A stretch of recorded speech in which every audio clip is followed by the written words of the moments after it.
Hi friends, welcome to my YouTube channel Sanjay Academy. कैसे हैं आप सभी लोग? आई होप मस्त होंगे।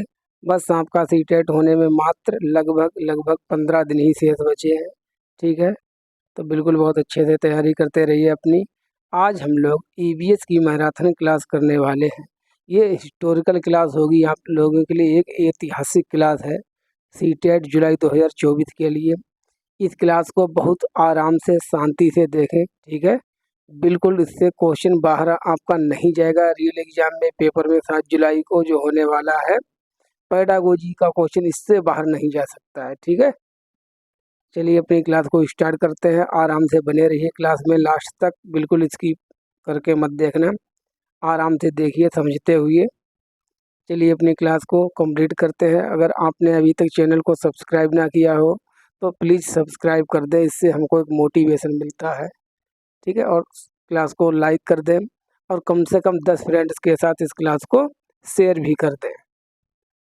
Late us start our class. EVS क्या है? EVS environmental studies.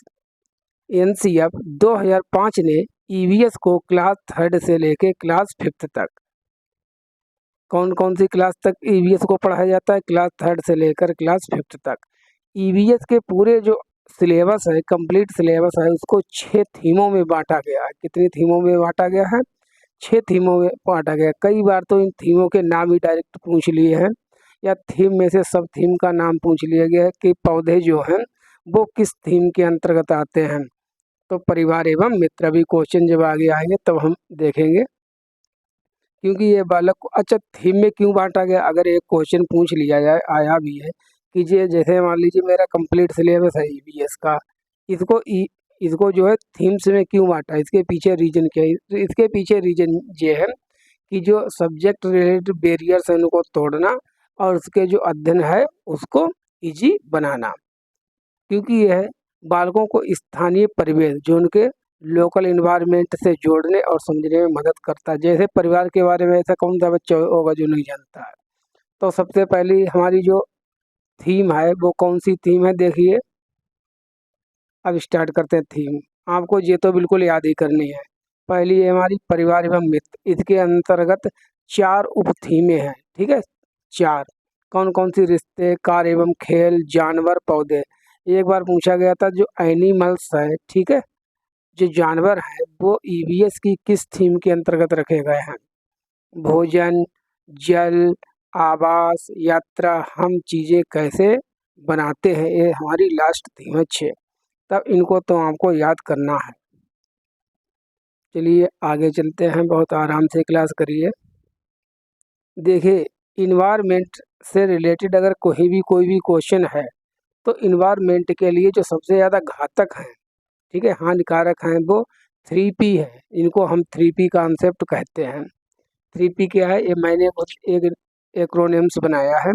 3P का मतलब, पहली P का मतलब पॉल्यूशन, सेकेंड P का मतलब पॉपुलेशन और थर्ड P का मतलब प्लास्टिक। जहाँ पर प्रदूषण है, ठीक है, प्रदूषण है, जनसंख्या, प्रदूषण, जनसंख्या और प्लास्टिक, ठीक है, प्लास्टिक, ये तीनों चीज़ें जो हैं हमारे इन्वायरमेंट के लिए, वातावरण के लिए बहुत हानिकारक हैं। ये जितनी ज़्यादा ये होंगी तीनों चीज़ें, उतना ही इन्वायरमेंट जो होगा हमारा वो डिग्रेडेशन होगा, उसका क्षय होगा और उतना ही वो खराब होता चला जाएगा। तो ऐसे आपको याद रखना है 3P के बारे में, कि ये चीज़ें जहाँ पर इन तीनों चीज़ों की बात की जाए वो हमारे लिए नकारात्मक है। अब ईवीएस से रिलेटेड अगर कोई क्वेश्चन है तो ईवीएस के लिए एनसीएफ 2005 में activity is heart of learning as mentioned by NCF 2005, National curriculum Framework 2005 में डायरेक्ट लिखा गया है कि ईवीएस को सीखने के लिए जो एक्टिविटी है, क्रियाकलाप है, वो हृदय है, वो मेन चीज़ है। आप इसको स्किप नहीं कर सकते हैं। और एक्टिविटी में भी कौन सी एक्टिविटी, नोट डाउन कर लीजिए, hands on activity, hands on activity, हस्तपरक अनुभव, ठीक है, हस्तपरक क्रियाकलाप। हैंड्स ऑन एक्टिविटी है, इसको कोई भी चीज़ रिप्लेस नहीं कर सकती, चाहे वो आपके वीडियो हो। ठीक है, अगर आपको किसी टॉपिक से रिलेटेड वीडियो दिखा दिया जाए और एक आप उस काम को अपने हाथ से करके देख लें। ठीक है, जैसे मान लीजिए कोई चीज़ है कि पेपर को काट कर हम कैसे बेलन बना सकते हैं। ठीक है, कैसे हम बेलन बना सकते हैं, इस चीज़ पर आपको अगर वीडियो दिखा दिया, या आपको पेपर से काट कर हम डिजाइन कैसे बना सकते हैं, ठीक है, इस पर मैंने आपको वीडियो दिखा दिया। ठीक है, दूसरी चीज़ है, अगर मैं आपको एक पेपर दे दूं, ठीक है, और सीजर दे दूं और कहूं कि काट कर अपने आप से कैंची के माध्यम से आप पेपर पर डिजाइन बनाइए, तब जो आप अपने हाथ से काम करेंगे इसका कोई रिप्लेस ही नहीं। तभी तो एनसीएम में डायरेक्ट लिखा गया है, anything can not replace hands on activity either it video और ऑडियो। ठीक है, चाहे वो वीडियो हो या ऑडियो हो, कोई भी चीज़ जो हैंड्स ऑन एक्टिविटी है इसको रिप्लेस नहीं कर सकती। जब अपना आंसर मार्क करें ईवीएस में, तब उसमें ध्यान रखना कि बच्चा हमारा जो है किस वाले ऑप्शन में सबसे ज़्यादा एक्टिव है, क्योंकि active engagement of the child, ठीक है, पार्टिसिपेशन ऑफ द चाइल्ड जो कि मेन कीवर्ड है। मैं आपको ईवीएस के जो मेन वर्ड है, कीवर्ड जिसको हम कहते हैं निगेटिव पॉजिटिव वर्ड भी कहते हैं, वो करवा दूंगा। ठीक है, जैसे कि मैंने सीडीपी में करवाए हुए हैं, जिसने भी ना देखे वो देख ले जाके, जिससे हम देखते हैं सही कर देंगे। लगभग लगभग ईवीएस में 50 है ऐसे निगेटिव पॉजिटिव वर्ड। अगर आपने वो तैयार कर लिए तब आपका आंसर बिल्कुल 100% सही जाएगा। जैसे हैंड्स ऑन एक्टिविटी एक तो मैंने आपको बता दिया, ठीक है, ये हमेशा पॉजिटिव होगा। Activity, hands on activity, active participation of the child, बच्चे का पार्टिसिपेट करना, ये पॉजिटिव होता है। इसी प्रकार से जो है लगभग 50 क्वेश्चन है, ये मैं आपको करवा दूंगा। चलिए अपनी क्लास में आगे चलते। अब हम लोग करेंगे क्वेश्चन। क्वेश्चन को करने का पर्पज केवल ऐसा नहीं केवल इन्हीं क्वेश्चन को तैयार करना, इनको तैयार करना, साथ ही साथ एक क्वेश्चन से, एक्सप्लेनेशन से, एनालिसिस से आगे आने वाले लगभग 8-10 क्वेश्चन तैयार करने हैं। केवल ऐसा नहीं कि जैसे जो क्वेश्चन है तो इसको ही केवल याद करना, तैयार करना नहीं। It is a not a good strategy. अच्छी स्ट्रेटजी क्या होनी चाहिए कि क्वेश्चन से हमको अपनी कॉन्सेप्ट जो है वो क्लियर करनी है। चलिए स्टार्ट करते हैं। फर्स्ट क्वेश्चन हमारा है, teaching of EVS would be more effective if the teacher, जो ईवीएस की टीचिंग है वो ज़्यादा प्रभावशाली कब होगी? यदि शिक्षक कैसा हो, क्या करना चाहिए शिक्षक को? विषय में पारंगत होगा या होगी। शिक्षक के ने उद्देश्य पाठ के प्रारंभ में ही बता दिए हैं। विभिन्न अर्थपूर्ण और महत्वपूर्ण सीखने के संसाधनों का प्रयोग करती है। विषय पूरा करने पर घर के लिए दत्त कार्य देता है, मतलब कि असाइनमेंट देता है। तब देखिए ईवीएस की टीचिंग से रिलेटेड जो भी चीज़ आए वो तो हमारा वो वाला ऑप्शन सबसे ज़्यादा सही होता है, जिसमें बच्चा देख लीजिए सबसे ज़्यादा जो है वो क्या हो, अर्थपूर्ण तरीके से चीज़ों को अपने आप से लर्निंग बाय डूइंग करके, हैंड्स ऑन एक्टिविटी करके सीख रहा हो। इसलिए इसमें जो है वो आंसर नंबर सी होगा। क्यों? क्योंकि यूजेस वेरियस मीनिंगफुल, अर्थपूर्ण चीज़ें यूज करे टीचर। जैसे मैं टीचर हूँ ईवीएस का, तो मैं ऐसी चीज़ें बच्चों के सामने प्रोवाइड कराऊँ जिनका मीनिंग हो, सेंस हो, और क्या हो, इलिस्ट्रेटिव एंड रेलिवेंट लर्निंग, और जो बच्चों के लिए प्रासंगिक हो। ऐसा नहीं हो कि हम ईवीएस पढ़ा रहे हैं क्लास 3rd से 5th तक, ठीक है, एग्जाम्पल हम दे रहे हैं क्लास 10th के। भाई क्लास 10th के एग्जाम्पल बच्चों के लिए रेलिवेंट नहीं है, वो इरेलीवेंट है, वो अप्रासंगिक है, वो गलत है। बच्चों के स्तर को ध्यान में रखते ही हमको उदाहरण देने चाहिए। So C is our right option.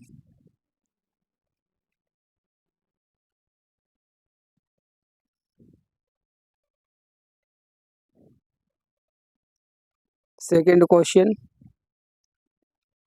Why is it essential to integrate positive word है, इन्वायरमेंटल स्टडीज, इन्वायरमेंटली जो है स्टडीज़ है, पर्यावरण अध्ययन को एकीकृत करने की आवश्यकता क्यों है? अब सभी लोग यही पढ़ते हैं कि इंटीग्रेटेड एनवायरमेंटल स्टडीज़, अब उन्होंने क्वेश्चन यहीं से उठा लिया, पिकअप कर लिया कि ये बताइए इसको इंटीग्रेट एकीकृत करने की आवश्यकता क्यों पड़ गई? अब बताइए। तब ये सीटेट वाले जो सीबीएसई वाले हैं, वो पेपर फैक्चुअल नहीं पूछते हैं। ये वो सीटेट नहीं है 2015-16 तक वाला, जिसमें केवल डायरेक्ट फैक्चुअल वगैरह आ जाते थे। अब ये सीटेट 2024 में है, इसमें क्वेश्चन जो है वो कॉन्सेप्चुअल क्लियरिटी से पूछे जाते हैं। आपकी अंडरस्टैंडिंग कितनी है, आपकी ग्रास्पिंग पावर कितनी है। चलिए एकीकृत करने के पीछे हम कारण जानने का प्रयास करते हैं। Because a child learns in whole rather than in parts, एक बच्चा है वो किसी चीज़ को पूरे रूप में अच्छी प्रकार से जल्दी सीखता है देन इन पार्ट्स, पार्ट्स में उसको सीखने की बजाय। जैसे कोई चीज़ ये है, एक तो ये पार्ट्स में याद कराई जाए, सिखाई जाए, एक एज ए होल पूरी पढ़ाई जाए। जैसे गेस्टलवादियों का सिद्धांत था, वही कोहलर जो जिसके जो प्रतिपादक तो 3 लोग थे, लेकिन जो कोहलर हैं वो उसके मुख्य पिता कहे जाते हैं। तो वही था होल, जो किसी चीज़ को जो बच्चे हैं वो एज ए होल पूरी तरह से अच्छी प्रकार से समझते हैं। बी क्या है? बी का child can connect hitch her experience with the abstract, बच्चा अपने एक्सपीरियंस को, अब्स्ट्रैक्ट वर्ड आ गया इसलिए ये गलत हो गया, वैसे ये सही हो सकता था। जो उसकी अमूर्त बातें हैं उनके साथ अनुभव जोड़ पाए, इसलिए एकीकृत किया गया है। बी का ये चाइल्ड कैन मेमोराइज, मेमोराइज तो देखो और पूरा कट कर दो ऐसे ही कर, क्योंकि मेमोराइज अगर कहीं पर मिल जाए वो निगेटिव वर्ड होता है, वो गलत होता है आंसर हमेशा। बस ऊपर ये देख लेना क्वेश्चन पॉजिटिव होना चाहिए। Because child can easily develop understanding from parts, बच्चे जो हैं किसी भी चीज़ के पार्ट से अच्छी प्रकार से सीख पाते हैं।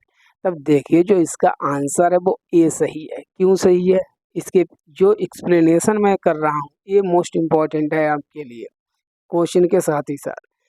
बच्चे जो हमारे होते हैं वो किसी भी चीज़ को एज ए होल पूरी जो है, ये शिक्षण सूत्र भी है, ठीक है, समग्र से टुकड़ों की ओर, ठीक है, होल टू पार्ट्स।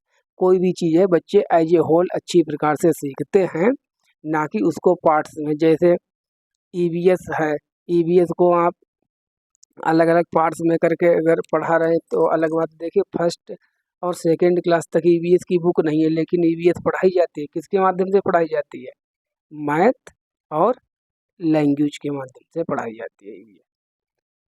तब इसलिए इसका जो आंसर है, आंसर ए इज करेक्ट। अब कभी भी आ जाए कि एकीकृत करने के पीछे का कारण क्या है, ये है कि बच्चे किसी भी चीज़ को एज ए होल पूरी रूप में अच्छी प्रकार से समझते हैं रेदर देन उसको टुकड़ों में सीखने की बजाय।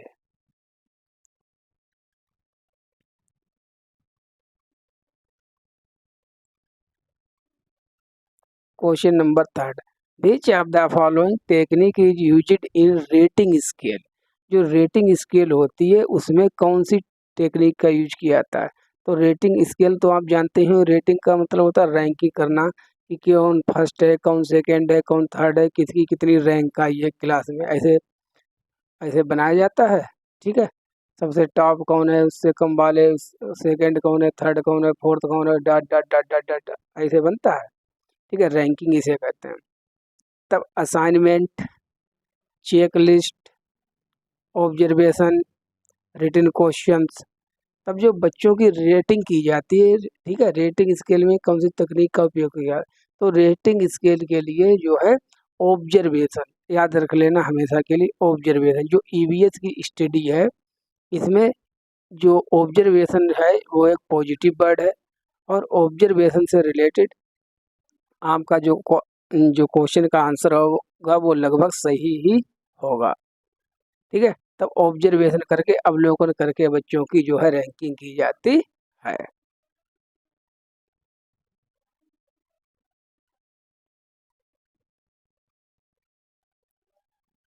अब देख लिए प्रश्नों के प्रकार, कितने प्रकार के प्रश्न होते हैं, कैसे कैसे प्रश्न पूछे जाते हैं, मोस्ट इम्पॉर्टेंट है इससे। और जे मैं जो बता रहा हूँ आपको, जे math, EVS, Hindi, English, CDP ये सभी में ऐसे क्वेश्चन पूछे जाते हैं। ठीक है, तब अगर आपने इसको यहाँ पर पढ़ लिया तो मान लीजिए आपने सीडीपी प्लस पेडागोजी में कहीं पर भी आ जाए आप इसको इनकाउंटर कर देंगे, आराम से कर देंगे। तब प्रश्नों के प्रकार देखिए, मुख्य रूप से प्रश्न निम्न प्रकार के होते हैं, आप खूब जानते हैं। मुक्त अंत वाले, ओपन एंडेड क्वेश्चन, बंद अंत वाले, ठीक है, क्लोज्ड एंडेड क्वेश्चन। अब ये मुक्त अंत वाले क्या होते हैं? मुक्त है, अंत नाम से क्लियर है। ओपन एंडेड, ओपन एंडेड, इनका आंसर एक से अधिक हो सकता है। ठीक है, एक से अधिक, कोई लिमिटेशन नहीं है। ठीक है, इसके आंसर कई हो सकते हैं। बंद अंत वाले क्या, इसका आंसर केवल एक ही होगा। जैसे हम लोग सीटेट में अपने बहुविकल्पीय आंसर छांटते हैं तो उसमें एक ही तो सही होता है, जैसे बहुविकल्पीय प्रश्न। तब अगर किसी चीज का एक ही उत्तर हो सके तब उसको बंद अंत वाला प्रश्न कहते हैं। अगर उसके उत्तर एक से अधिक हो तब उसको मुक्त अंत वाला क्वेश्चन कहते हैं। अब एग्जाम्पल समझ लीजिए, बिल्कुल क्रिस्टल क्लियर हो जाएगा। देखिए कैसे, मैंने आपसे क्वेश्चन पूछा, क्वेश्चन बिल्कुल पूछा भी गया है मैथ में कि किन दो संख्याओं की गुणा करें जिनका गुणनफल 100 आए। ठीक है, तो किन दो संख्याओं की, ठीक है, तो इसके लिए कौन कौन सी संख्या हो सकती हैं? देखिए भाई, कोई भी दो संख्या है जिनकी गुणा करें हम उनका आंसर 100 आए। तो देखिए 10 गुणा 10 भी हो सकती है, बिल्कुल सही है, 10 दशामन 100। 25 गुणा 4 भी हो सकता है हमारा आंसर, 25 चौकू 100, आंसर सेम आ रहा है। ठीक है, 50 गुणा 2 भी हो सकता है, 20 गुणा 5 भी हो सकता है। कितने हो सकते हैं? बिल्कुल हो सकते हैं। तो एक से अधिक है। क्वेश्चन ये पूछा था किन्हीं दो संख्याओं की गुणा करने पर 100 उत्तर आएगा। तो हम कोई भी आंसर कर सकते हैं, 10 10 गुणा कर सकते हैं। 25, तो ये कैसा क्वेश्चन हो गया? ये मुक्त अंत वाला हो गया। कैसा हो गया? मुक्त अंत वाला। अब इसी क्वेश्चन को पूछने का तरीका बदल जाएगा। 10 गुणा 10 को करने पर कितना उत्तर आएगा? उत्तर तो सही 100 ही आएगा, लेकिन केवल कह रहे हैं कि दो संख्याओं को नहीं बात हो रही, कह रहे हैं कि केवल 10 गुणा 10 को गुणा कितनी होगी? 100 होगी। तो ये बंद है, हमारे बंधे हुए हैं हाथ कि 10 गुणा 10 बराबर 100। ये तो हमने मैथ का एक एग्जाम्पल ले लिया। अब एक और समझ लीजिए, जैसे मुक्त अंत वाले कैसे क्वेश्चन होते हैं। मान लीजिए किसी से पूछा गया कि भारत की राजधानी कहाँ है। ठीक है, भारत की जो राजधानी है वो कहाँ है? तो जो सभी का आंसर कितना होगा? दिल्ली। सभी का आंसर दिल्ली होगा। तो ये कैसा क्वेश्चन होगा? बंद अंत वाला, इसका कोई रिप्लेसमेंट ही नहीं। भारत की राजधानी कहाँ है? दिल्ली। अब अगर क्वेश्चन पूछिए लिया जाए कि भारत की राजधानी के बारे में बताइए, तब दिल्ली के बारे में सभी के अपने अपने विचार हो सकते हैं। ठीक है, कोई कह सकता है कि भाई दिल्ली बहुत घटिया शहर है।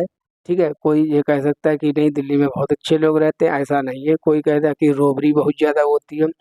ठीक है, तो सभी के डिफरेंट डिफरेंट व्यूज हो सकते हैं, सभी के अपने अपने विचार हो सकते हैं दिल्ली के बारे में। तब ये कैसा हो गया? मुक्त अंत वाला। ठीक है, खुला हुआ, इस पर सभी के अपने अलग अलग विचार हैं। आई होप अब ऐसा कोई भी नहीं होगा मेरी क्लास में जिसकी समझ में ना आ गया होगी मुक्त अंत वाले क्वेश्चन क्या होते हैं, बंद अंत वाले क्या होते हैं। ये सीडीपी में भी आते हैं, हिंदी में भी आते हैं, सभी सब्जेक्टों में आते हैं। अब आगे बढ़ते हैं। उपरोक्त प्रश्नों के अलावा निम्न प्रकार के भी प्रश्न होते हैं। और कौन कौन से प्रश्न होते हैं भाई? देखिए, तथ्यात्मक प्रश्न जिनमें फैक्चुअल होते हैं, ये तथ्य आधारित प्रश्न होते हैं जिनके उत्तर सही या गलत वाले होते हैं। ठीक है, लाल किला जी किया गया। अच्छा, ऐसा होगा जैसे तथ्यात्मक क्वेश्चन ऐसे होते हैं, भारत की राजधानी कहाँ है? दिल्ली। सीधे आंसर आ गया निकल के, दिल्ली। मैंने पूछा लाल किला कहाँ है? तुमने कहा दिल्ली। हमने पूछा जामा मस्जिद कहाँ है? दिल्ली। चार मीनार कहाँ है? हैदराबाद में। अब इनके तो आंसर रटे रटा है, एक ही उत्तर होंगे। तथ्यात्मक है, याद है तो सही है, नहीं याद है तो गलत है। और इसमें क्या? तो इन प्रश्नों को हम कहते हैं तथ्यात्मक प्रश्न। दूसरे प्रकार के प्रश्न कौन से होते हैं? अभिसारी प्रश्न, कन्वर्जेंट। कन्वर्जेंट माने कन्वर्ज करने वाले। कन्वर्जेंट क्वेश्चन क्या होते हैं? ये कारण बताओ वाले प्रश्न होते हैं। इनके पीछे रीजन देना होता है कि ऐसा होता है तो क्यों होता है, परंतु इनका उत्तर एक सीमा के अंदर ही रखना होता है। ऐसा नहीं बिल्कुल लिखने बैठ गए तो लिखते ही चले गए। जैसे दिन और रात क्यों होते हैं, इनके पीछे कारण है। ठीक है, डिफोरेस्टेशन होने के क्या कारण हैं, इसके भी पीछे कारण है। तब ऐसे अगर क्वेश्चन कहीं पर पूछे जाए तब उनका आंसर जो वो है अभिसारी प्रश्न है, वो कन्वर्जेंट क्वेश्चन है। अब अगर क्वेश्चन इस प्रकार से पूछे जाए डाइवर्जेंट क्वेश्चन क्या होते हैं? ये भी कारण बताओ वाले भी होते, इनमें भी कारण बताना है, लेकिन अंतर कहाँ पर है?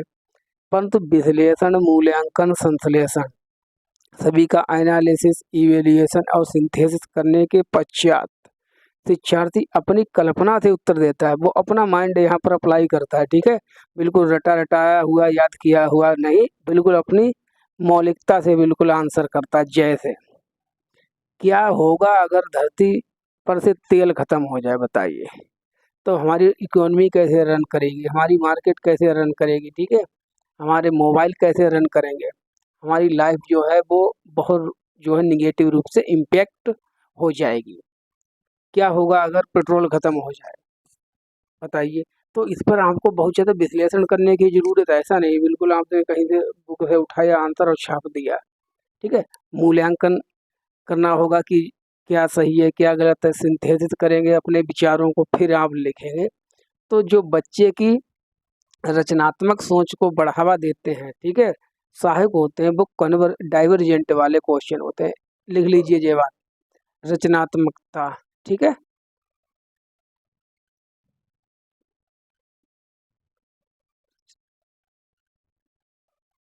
जो बच्चे की क्रिएटिविटी है, क्वेश्चन ऐसे पूछा जाता है, निम्नलिखित में से किस प्रकार के प्रश्न बच्चे की रचनात्मकता को बढ़ाते हैं? तब आपको आंसर करना है अपसारी प्रश्न, डाइवर्जेंट क्वेश्चंस। किसी भी प्रकार से क्वेश्चन पूछा जा सकता है, आपको इसी प्रकार से आंसर करना है। चलिए नेक्स्ट मूव, अब हम और करते हैं क्वेश्चन। आ जाइए question number 4। Which of the following is not, not वाला क्वेश्चन है, सर्किल कर लो। Not a tool for formative assessment of learning in EVS. निम्नलिखित में से कौन पर्यावरण अध्ययन में सीखने का रचनात्मक आकलन का साधन नहीं है? रचनात्मक, फॉर्मेटिव असेसमेंट। अब फॉर्मेटिव असेसमेंट के बारे में जान लीजिए कि रचनात्मक आकलन क्या होता है। क्वेश्चन करने के पीछे आप बहाना ढूंढिए पढ़ने का, चीज़ों को एक्सप्लेन करने का, याद करने का। ठीक है, केवल क्वेश्चन को क्वेश्चन के लिए मत करिए, क्वेश्चन को बहाना समझिए कि मैं एक पढ़ने का बहाना ढूंढ रहा हूँ। ठीक है, अब यहाँ पर आ गया इसमें, अब आपको यहाँ पर फॉर्मेटिव असेसमेंट सीख लेना है। फॉर्मेटिव असेसमेंट क्या होता है, देखिए दो प्रकार के असेसमेंट बताए गए हैं ईवीएस के लिए, सभी सब्जेक्टों के लिए। एनसी जो हमारी एनईपी है 2020, एक फॉर्मेटिव असेसमेंट है, दूसरा समेटिव असेसमेंट है। रचनात्मक आकलन और समग्र आकलन। रचनात्मक आकलन वो होता है जो क्लासरूम के दौरान चलता है। ठीक है, रुक जाइए यहाँ पर लिखते हैं इसको। जो हमारा फॉर्मेटिव असेसमेंट होता है, फॉर्मेटिव असेसमेंट होता है, या फिर इसको ऐसे लिखते हैं, जो फॉर्मेटिव असेसमेंट हमारा होता है, ठीक है, रचनात्मक आकलन हमारा होता है, ये ऑन गोइंग, क्लास के दौरान ऑन गोइंग किया जाता है, क्लास रूम के दौरान या शिक्षण सत्र के दौरान किया जाता है। ठीक है, इसमें बच्चों को फीडबैक प्रोवाइड की जाती है। ऐसे क्वेश्चन पूछा जाता है कि वो कौन सा आकलन है जिसमें बच्चों को फीडबैक दी जाती है, ठीक है, प्रतिपुष्टि दी जाती है, तो वो होता है हमारा रचनात्मक मूल्यांकन। और एनईपी 2020 ने इसको बढ़ावा देने की बात कही है। ठीक है, और समग्र मूल्यांकन जिसको समेटिव असेसमेंट कहते हैं, उसको डिक्रीज करने की बात कही गई है। तो अच्छा कौन हुआ? फॉर्मेटिव असेसमेंट, रचनात्मक मूल्यांकन। तो इनमें कौन सा नहीं है? ठीक है, annual achievement test, anecdotal records, portfolio, rating scale. अब ये बताइए, मान लीजिए आपको BCD के बारे में कुछ भी नहीं पता, कोई बात नहीं, लेकिन आपको ये तो पता एनुअल अचीवमेंट टेस्ट जो होते हैं ये किसके अंतर्गत आएगा? ये आएगा हमारा समग्र मूल्यांकन के अंतर्गत, जो कि अभी मैंने बताया कि जो वे टेस्ट जो वर्ष के अंत में लिए जाते हैं, ठीक है, जैसे हमारे बोर्ड एग्जाम्स हो गए, और जो हमारा और भी जैसे सीटेट एग्जाम ही हमारा है, अब 6 महीने आपने कितनी पढ़ाई की इसको आप बोर्ड मानिए, बस आपका इवेल्युएशन 2.5 घंटे के अंतर्गत होना है। तब ये सब कैसे होते हैं? ये सब हमारे होते हैं समग्र मूल्यांकन, जबकि ये कैसे नहीं, ये फॉर्मेटिव असेसमेंट के अंतर्गत नहीं आते हैं। इसलिए A is our right option. Not वाला पूछा था इसलिए ए गलत है, इसीलिए सही है, क्योंकि क्वेश्चन कैसा है? क्वेश्चन गलत है। पोर्टफोलियो आगे आएगा तभी मैं आपको बताऊंगा, ठीक है। Question number 5,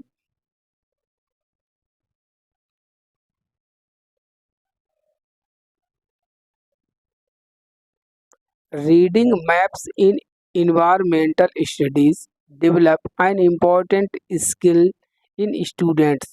That skill is बच्चों को जो है पर्यावरण अध्ययन में मानचित्र पढ़ाना, ठीक है।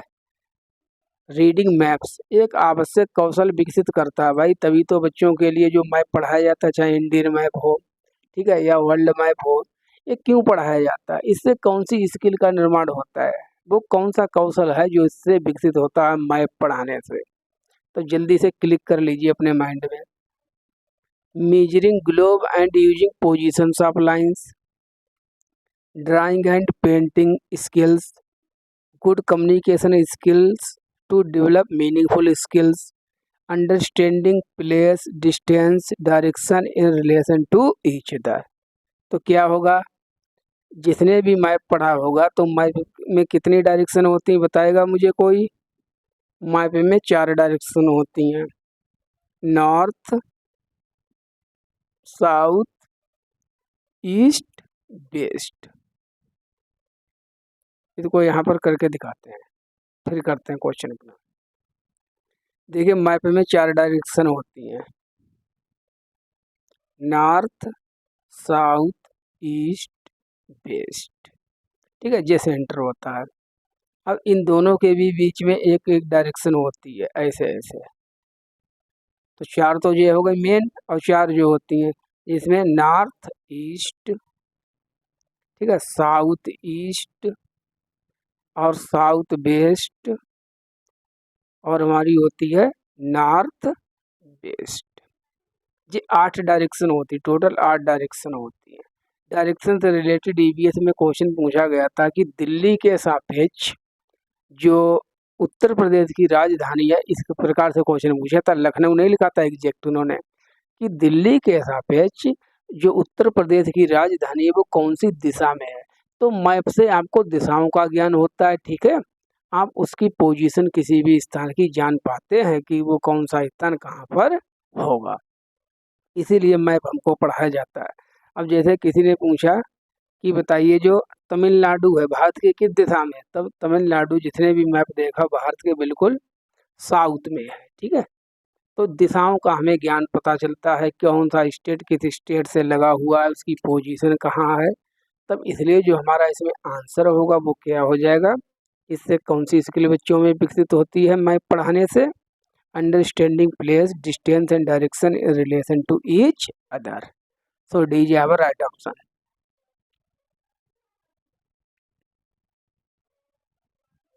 क्वेश्चन नंबर, नहीं ये हमारी कॉन्सेप्ट है। ये क्वेश्चन इंग्लिश में अभी पूछा गया था, ये जनवरी 2024 में सीटेट हुआ था, सेकेंड पेपर में क्वेश्चन पूछा गया था कि व्हाट इज रियलिया। अब क्वेश्चन इंग्लिश में पूछा गया तो मैं आपको ईवीएस में भी पढ़ा रहा हूँ, क्योंकि चीज़ें सब वही है पेडागोजी की, बस लैंग्वेज चेंज होती है। यहाँ पर हिंदी में पढ़ रहे हैं, वहाँ इंग्लिश का इंग्लिश में पढ़ते हैं। What is रियलिया? रियलिया क्या है? देखिए इसमें 2 वर्ड आपको दिखा रहे हैं। रियलिया जो वर्ड है वो रियल से मिलकर बना है, रियल, REL, रियल। और रियल माने क्या होता है? वास्तविक। वास्तविक, रियल मीन्स वास्तविक, जो चीज़ एग्जिस्ट करती वास्तविक। तब जब हम बच्चों को पढ़ाने के लिए क्लासरूम में बिल्कुल वास्तविक चीज़ों को प्रयोग करते हैं तो उन जो वास्तविक चीज़ों का प्रयोग करते हैं उन चीज़ों को ही हम रियलिया कहते हैं या त्रिआयामी शिक्षण सामग्री कहते हैं। ये सामग्रियाँ वास्तविक चीज़ों की समझ प्रदान करते हैं। ये वास्तविक वस्तुएं, नमूने, मॉडल, कठपुतलियाँ, डायोरामा। डायोरामा क्या होता है? एक पारदर्शी बॉक्स में या मंच में रखे गए लघु दृश्य और मार्कअप, जहाँ पर हमको फोकस करना है विशिष्ट भाग पर ध्यान केंद्रित करने वाले मॉडल। मैं आपको डायोरामा बताता हूँ। आपने शायद प्रदर्शनी वगैरह एग्जीबिशन में देखा होगा। जैसे ये बॉक्स है, ठीक है, ये विजिबल होता है, इससे हम अंदर का देख सकते हैं, ठीक है। इसमें छोटे छोटे वस्तुओं के मॉडल्स जो होते हैं वो रखे हुए थे। जैसे यहाँ पर गुड्डा है, यहाँ पर गुड़िया है, यहाँ पर कोई अन्य चीज़ बनी हुई है, ठीक है, या यहाँ पर किसी से रिलेटेड कोई चीज़। तो ये छोटी छोटी चीज़ें जो होती हैं वो बनी हुई रखी होती हैं इसके अंदर, इनको हम बाहर से आराम से देख सकते हैं। तब इस बॉक्स को ही हम डायोरामा कहते हैं। और मार्कअप क्या होता है? मार्कअप का मतलब होता है मार्क करना, ऐसे करना, ठीक है। हम लोग अंडरलाइन करते हैं, क्यों? किसी चीज़ को फोकस करने के लिए, उस चीज़ पर विशेष ध्यान देने के लिए। उसी प्रकार से मार्कअप होता है एक विशिष्ट भाग पर ध्यान केंद्रित करने वाले मॉडल। तो इसको हम क्या कहते हैं? इसको रियलिया कहते हैं या त्रिआयामी शिक्षण सामग्री कहते हैं। अब उदाहरण समझिए। मैंने आपको क्लासरूम में प्लांट्स के बारे में पढ़ाया, ठीक है। प्लांट्स के बारे में बहुत अच्छे से एक्सप्लेन किया, क्लासरूम में पढ़ा रहे हैं, ठीक है। और बोर्ड पर मैंने इसका जो है जो फिगर है वो भी बना दिया है, ठीक है, बोर्ड पर बिल्कुल। और बहुत ज़्यादा किया तो मैंने एक प्लांट का मॉडल दिखा दिया आपको पढ़ाई। और अब एक तरीका क्या है, जो तो मैंने JVTLM मैंने यूज किया कि मैंने फिगर बना दिया, फिर इसके प्लांट्स के पार्ट बता दिए, ठीक है, कि भाई कौन सा पार्ट है, इसका क्या क्या नेम है। दूसरा तरीका ये है कि कहीं से हम लेके आए एक वास्तविक, बिल्कुल एक पौधा उठा लाए हम, क्लासरूम में रख दिया, कहा देख लो बच्चों ये है पौधा, इसके इस भाग को हम डंडी कहते हैं, यहाँ पर फूल लगता है, ठीक है, इतने प्रकार के फूल आते हैं, ये इसकी पत्तियाँ हैं, ये इसके कांटे हैं, जो भी है सब कुछ मैंने उस वास्तविक प्लांट को लाके रख दिया। तब जो मैं वास्तविक प्लांट लेके आया इसी को रियलिया कहते हैं। अब कभी जीवन में भूलना मत, इंग्लिश में भी ये क्वेश्चन आएगा कि व्हाट इज रियलिया, या किसी भी जगह कहीं पर भी आ जाए। रियलिया का मतलब होता है अधिगम सामग्री के रूप में। जब हम वास्तविक वस्तुओं का प्रयोग करते हैं तो उन वस्तुओं को हम रियलिया कहते हैं।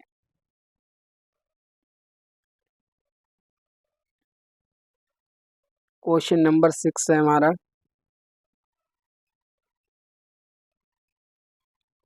An EVS teacher conducts an experiment related to what floats and what sinks in water. Which process skill will be developed in the student? मतलब एक टीचर है EVS का, वो एक ऐसा एक्सपेरिमेंट करवाता है कि कौन सी चीज़ें पानी में डूबती हैं, कौन सी चीज़ें पानी में जो है वो तैरती रहती हैं। जैसे ये बॉक्स है, इसमें पानी भरा हुआ है, तो कुछ तो चीज़ें ऐसी होंगी जो यहाँ पर ऐसे तैरते रहेंगे इसकी सतह पर, और कुछ चीज़ें ऐसी होती हैं जो इसके अंदर ऐसे बैठ जाएंगी, बिल्कुल डूब जाती हैं। तो टीचर ने ये एक्टिविटी क्यों करवाई, उसको फ़ायदा क्या हुआ इसको करवाने से, बच्चों ने क्या सीखा बताइए? Observation, recognition, sensitivity towards water, understanding की समझ। तो जब टीचर ऐसी एक्टिविटी कर रहा था, एक्सपेरिमेंट कर रहा था, बच्चे देख रहे थे, ठीक है। अब देखने को ही EVS में हम स्टैंडर्ड लैंग्वेज में देखने को अवलोकन कहते हैं, ऑब्जर्वेशन कहते हैं। तब इस एक्टिविटी से बच्चों के अंदर अवलोकन का विकास हुआ। अब वो अपने आप भी करके देख सकते हैं, और उन्होंने इस चीज़ को क्या कर लिया, ऑब्जर्व कर लिया। तो इस एक्टिविटी के पीछे टीचर का जो एम था वो था बच्चों की अवलोकन क्षमता को विकसित करना। सो A is our right option.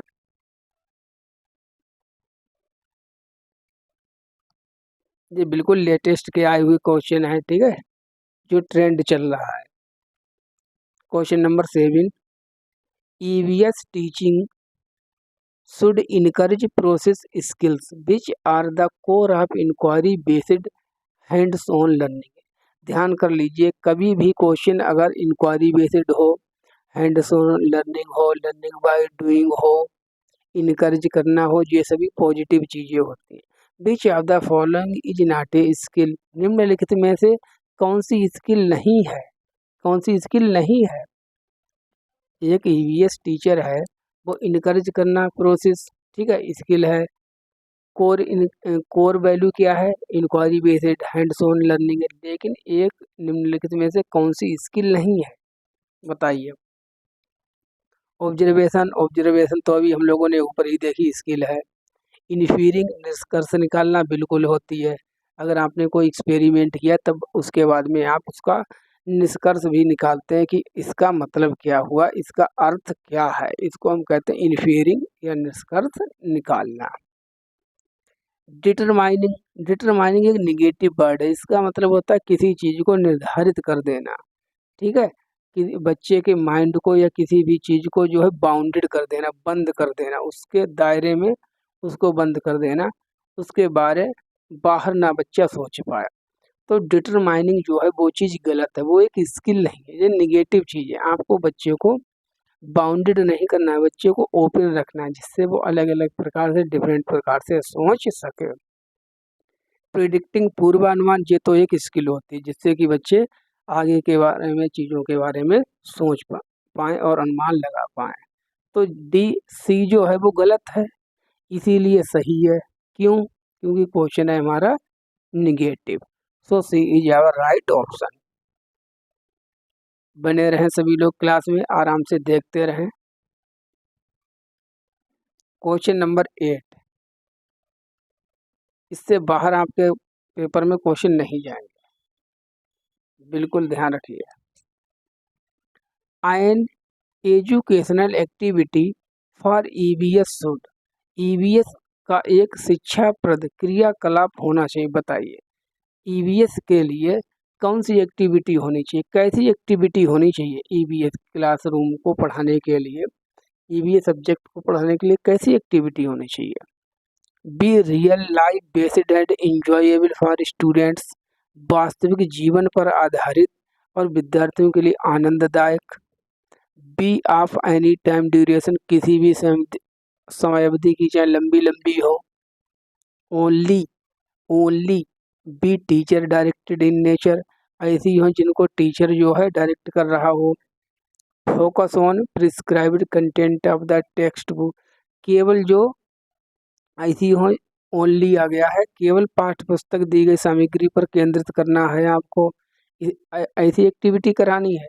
तो देखिए सी और डी में ओनली वर्ड यूज है। ओनली वर्ड एक निगेटिव वर्ड है, ये क्वेश्चन हमेशा गलत होता है, ये ऑप्शन हमेशा गलत होते हैं। ओनली, केवल, मात्र, एक ही को छोड़कर या एक ही, ये सब इस प्रकार की जो भाषा होती है वो गलत होती है।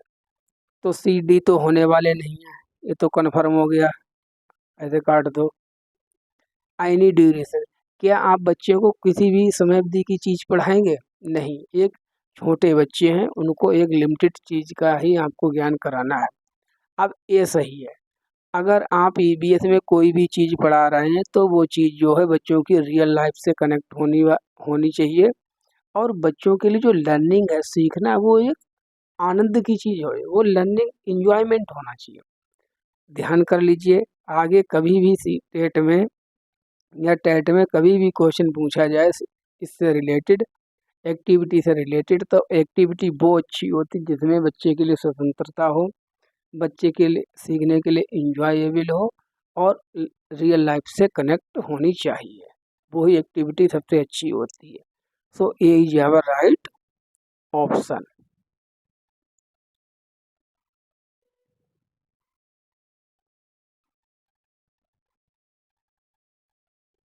क्वेश्चन नंबर 9,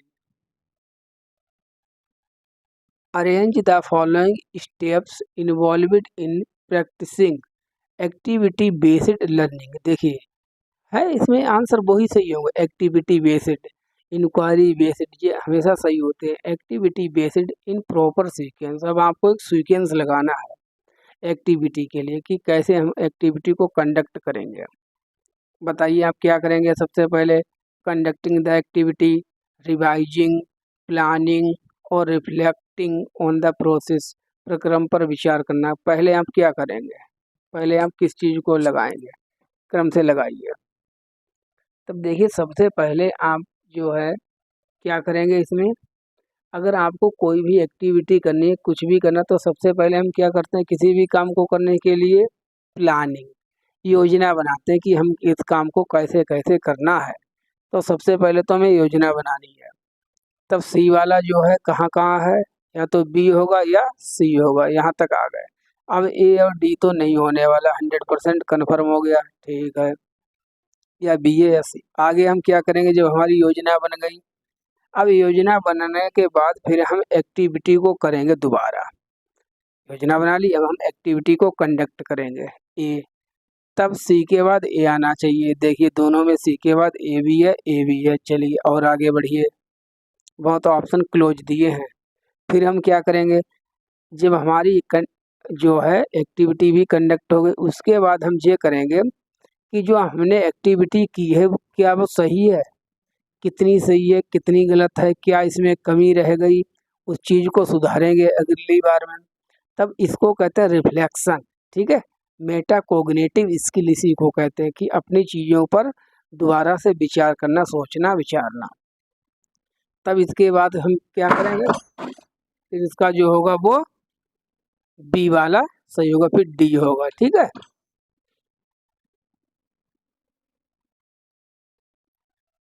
तब जब हम इसकी जो है कहाँ पर थे हम लोग, रिफ्लेक्टिंग ऑन द प्रोसेस, प्रक्रम पर विचार करना। जब हम रिफ्लेक्शन कर लेंगे, उसके बाद में अगर कोई कमी रह गई होगी हमारी एक्टिविटी करने में, तब हम उसको क्या कर लेंगे, दोबारा करेंगे, ठीक है। तब फिर हम उसको रिवाइज करेंगे। सो बी इज हमारा सही आंसर है। यहाँ पर बहुत भयंकर तूफान आया हुआ है, ठीक है, जिसकी वजह से अभी जो आवाज़ आई थी वो गेट जो है बंद हो गया, तो बहुत भयंकर तूफान चल रहा है। चलिए अब कोई आवाज़ नहीं आएगी, पढ़ते हैं question number 10, the premise of the EVS curriculum. बताइए ईवीएस पाठ्यचर्या का आधार क्या है। ईवीएस जो हम लोग पढ़ते हैं क्लास 3rd to 5th, इसका आधार क्या है बताइए। Constructivist theory, cognitive theory, social constructivist theory, behaviouristic learning theory, क्या होगा इसका आधार। रचनात्मक सिद्धांत, सामाजिक रचनावाद सिद्धांत। तब जो हमारी जो ईवीएस है, ठीक है, जो हमारा पर्यावरण अध्ययन है, ईवीएस क्यूरिकुलम है, इसका जो पूरा का पूरा सिलेबस है वो हमारे सामाजिक सांस्कृतिक संदर्भ से आधारित होता है। क्योंकि ईवीएस में भी हम इन्वायरमेंट के बारे में पढ़ते हैं, परिवेश के बारे में। तब जो ईवीएस का क्यूरिकुलम है वो आप लोग याद रखिए, वो सोशियल कंस्ट्रक्टिविस्ट थ्योरी पर आधारित है, सामाजिक रचनावाद पर आधारित है। सामाजिक रचनावाद की कितने बात की है, लेव वाइगोट्स्की जी ने, ठीक है। और कोग्निटिव कंस्ट्रक्टिविज्म की किसने बात की है, जीन पियाजे ने। इसका जो आंसर होगा वो सी सही होगा।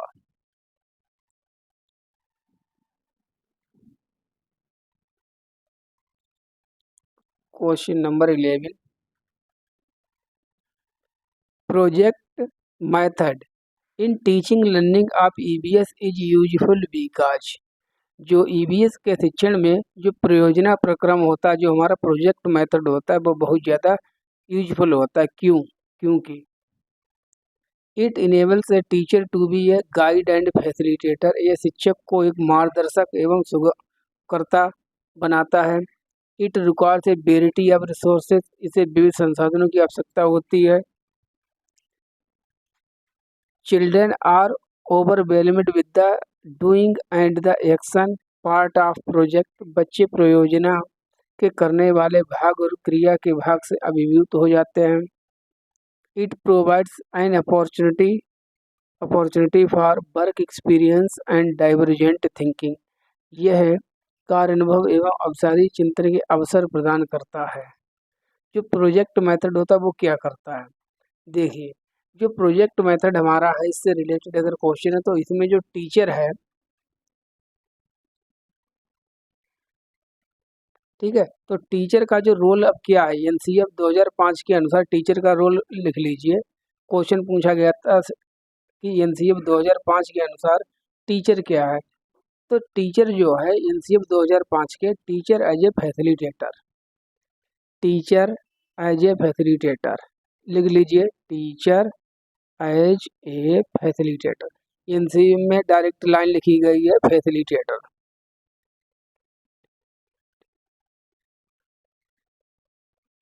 ठीक है, जो अध्यापक है, शिक्षक है, वो एक सुविधा प्रदाता है।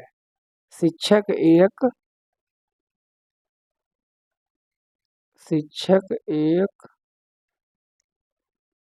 सुविधा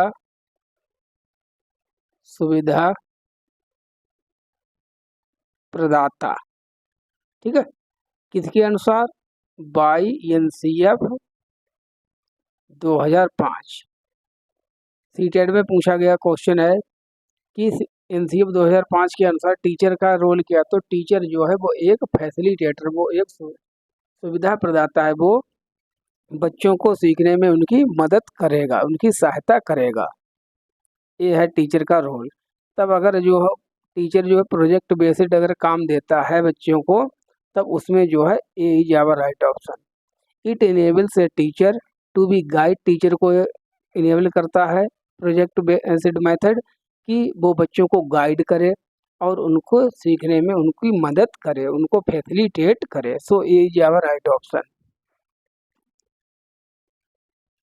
question number 12, arrange the steps involved in the problem solving in correct sequence.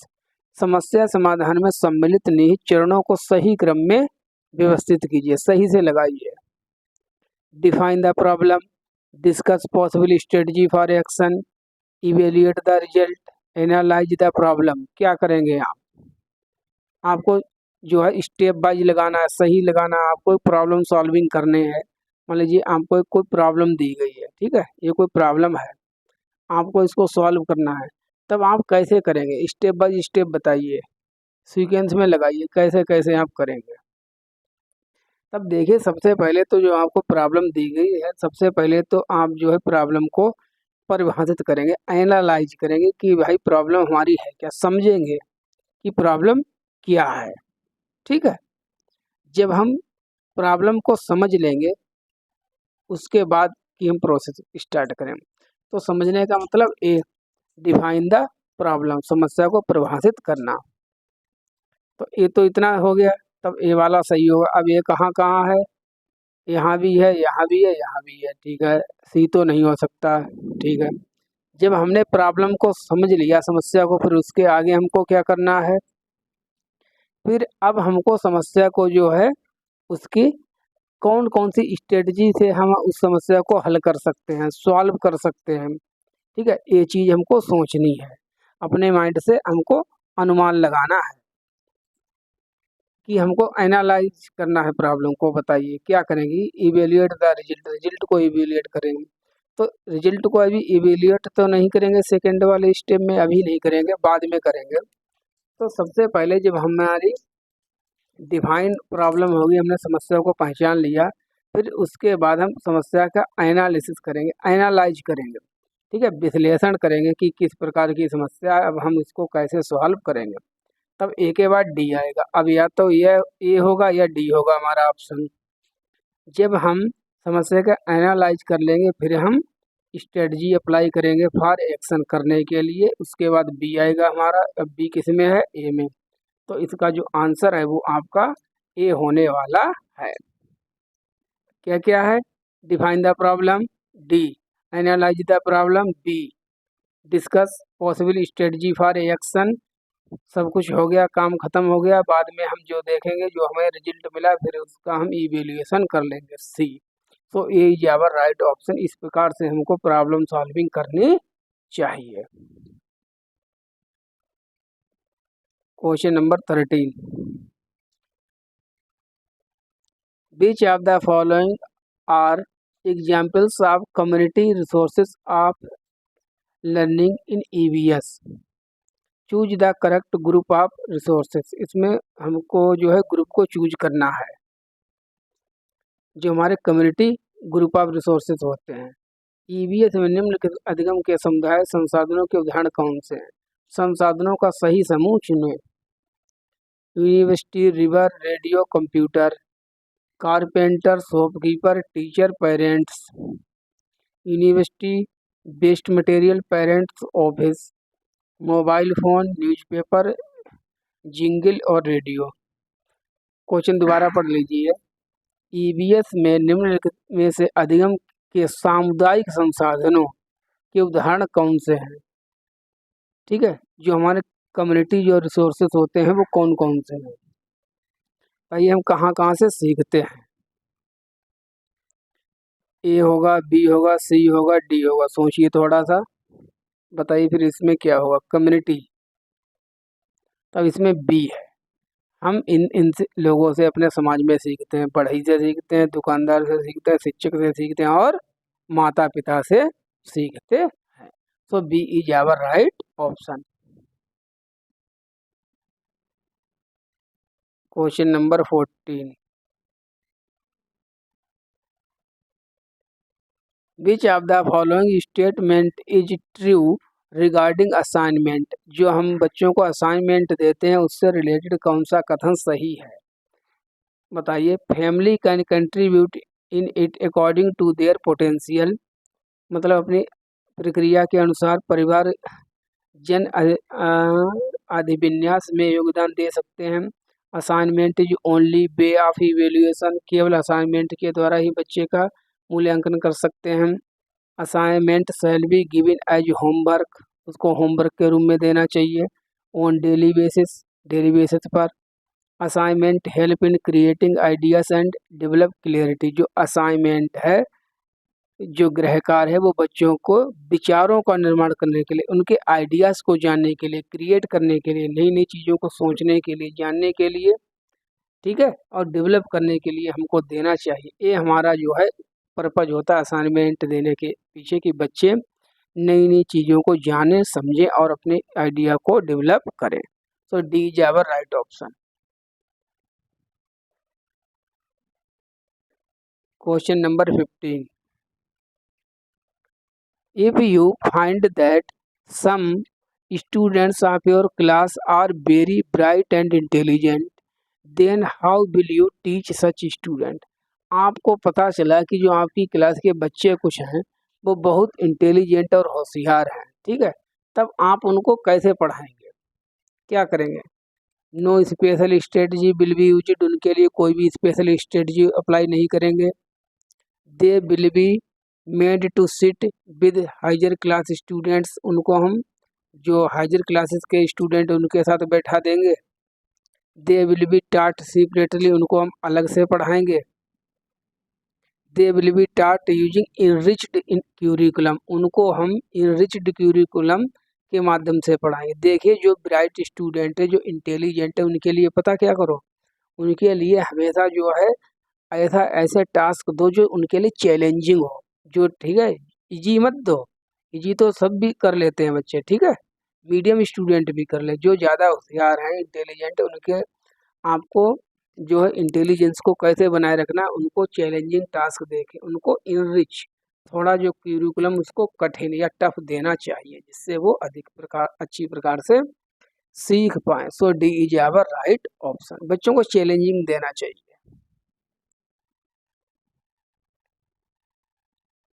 Question number 16, Rama was referring to attention, memory, problem solving and planning. She was focusing on. Rama है, ठीक है, रमा है या रामा है? रामा होगा, रमा नहीं। रामा अवधान स्मरण शक्ति समस्या समाधान योजना बनाने का उल्लेख कर रही है।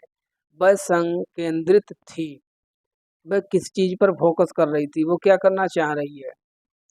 Peer pressure, social skills, collaborative skills, cognition, संज्ञान पर। तब जहाँ पर भी आपको ये चीज़ें मिल जाए, attention, memory, problem solving, planning, तब ये चीज़ें होती हैं कोलैबोरेटिव स्किल्स। इसकी बात ही किसने की है? वाइगोट्स्की जी ने की है। किसने की है? वाइगोट्स्की जी ने, लेव वाइगोट्स्की ने इसकी बात की है, सहयोगात्मक अधिगम की, कोलैबोरेटिव स्किल्स की। जब बच्चे छोटे छोटे समूह में सीखते हैं तो उसको हम कोलैबोरेटिव स्किल्स कहते हैं। पीयर प्रेशर की तो कोई बात ही नहीं हो रही है, सोशल स्किल्स की कोई बात ही नहीं हो रही। सीधे सीधे हमारा जो आंसर है वो सी सही है, कोलैबोरेटिव स्किल्स।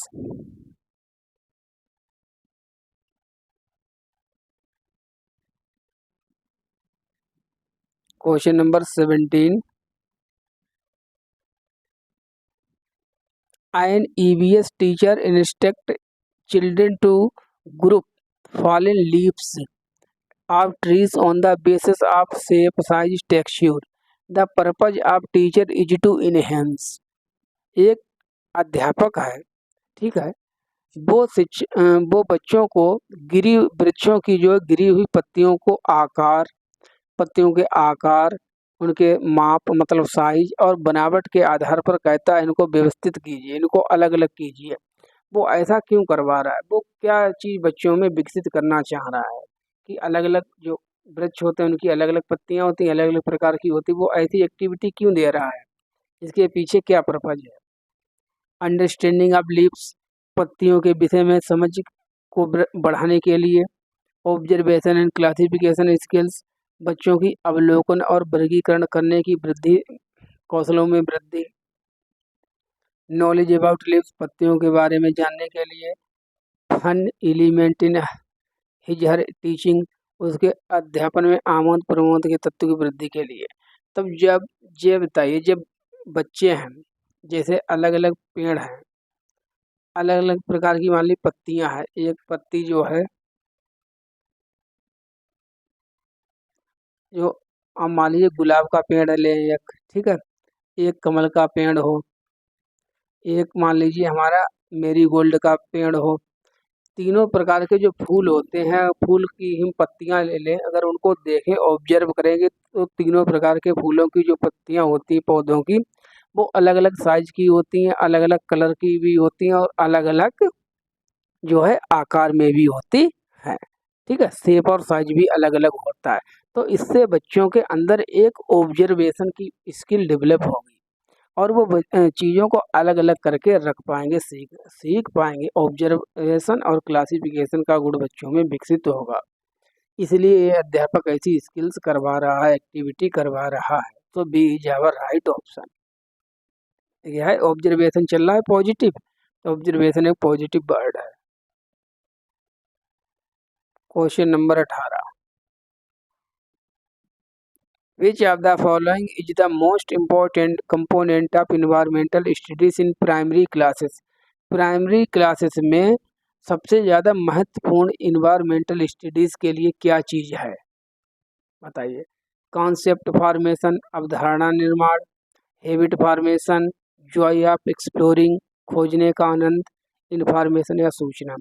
तो सीधी सी बात है, जो ईवीएस है वो प्राइमरी क्लास में बच्चे के है Joy of learning, Joy of exploring, participation of the child.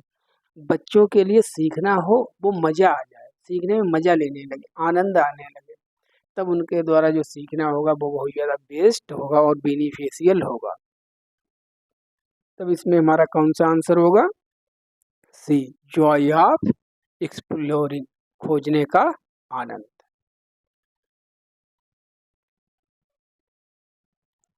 Question number 19, arrange the following steps involved in practising activity based learning. देखिए फिर आ गई एक्टिविटी बेस्ड लर्निंग, क्रियाकलाप आधारित अधिगम इन प्रॉपर सीक्वेंस। अब आपको एक सीक्वेंस लगाना है, बिल्कुल मिलता जुलता ये क्वेश्चन इससे रिलेटेड अभी हम लोगों ने ऊपर किया है, लेकिन ये क्वेश्चन अलग है, ठीक है।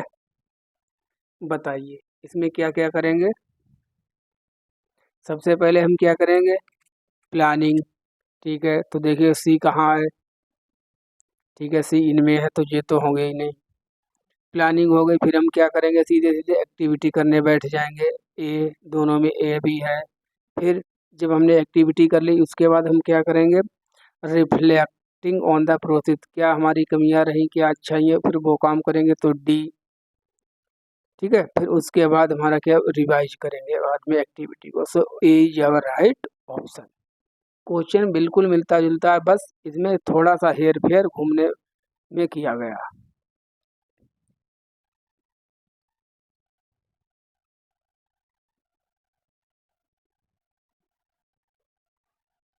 Question number 20,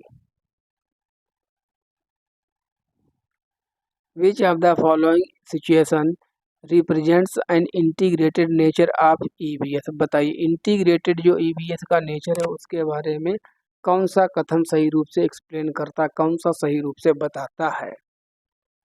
drawing insights from the concepts of science, social science and environmental education.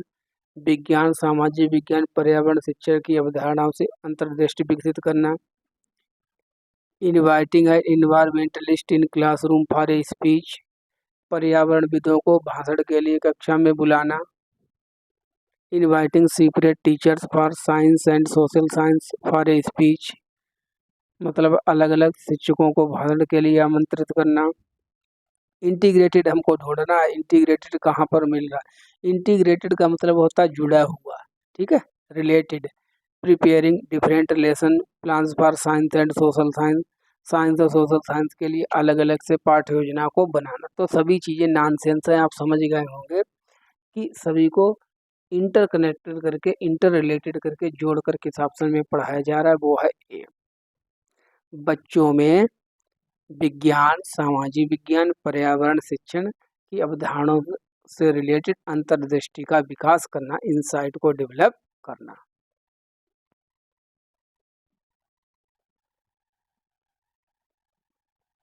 Question number 21,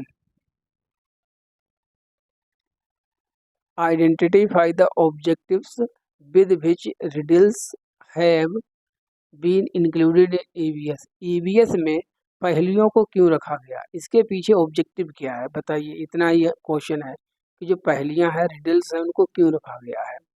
to confuse the students, confuse करने के लिए। टू मेक देम प्ले, उनको खेलने के लिए केवल। To confuse students and drive pleasure from it, बच्चों को कन्फ्यूज करके फिर उसमें उनको आनंद लेने के लिए। To develop logical ability in student, विद्यार्थियों में तार्किक क्षमता का विकास करने के लिए। देखिए ईवीएस हो चाहे वो कोई भी सब्जेक्ट हो, किसी में भी ऐसे ही कुछ भी नहीं रख दिया जाता, उसके पीछे एक लॉजिक होता है, रीजन होता है। तब जब बच्चे पहेलियां करेंगे तो बच्चों के अंदर एक लॉजिकल एबिलिटी का डेवलपमेंट होगा। So D is our right option. इसलिए पहेलियों को रखा गया है कि बच्चे पहेलियों के माध्यम से सीखें। क्वेश्चन भी बहुत बहुत लंबे हैं।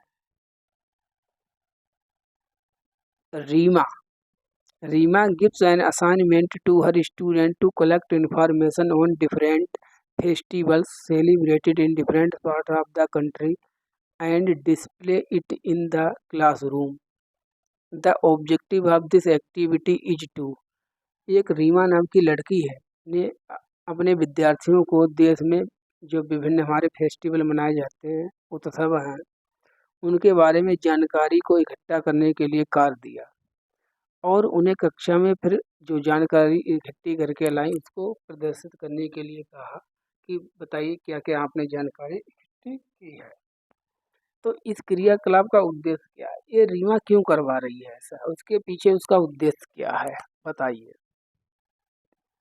Know about the most popular festivals in the country, केवल जो बहुत ज़्यादा पॉपुलर फेस्टिवल हैं उनके बारे में बताना।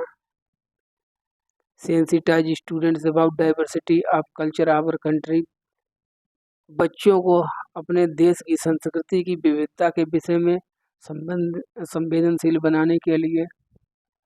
Make a record of different festivals celebrated in our country, हमारे देश में मनाए जाने वाले त्योहारों का रिकॉर्ड बनाया जाए। रिकॉर्ड के लिए motivate student celebrate different festival, विद्यार्थियों को फेस्टिवल मनाने के लिए मोटिवेट करने के लिए नहीं, बच्चों को अपने देश की संस्कृति और कला के बारे में समझ विकसित हो, वो उसका सम्मान कर पाएँ। जैसे उत्तर भारत में कौन कौन से मनाए जाते हैं भाई, होली है, दीपावली है, ठीक है, बिहू है, अक्टूबल पोंगल है, ये तमिलनाडु में मनाए जाते हैं, बिहू असम में मनाया जाता है।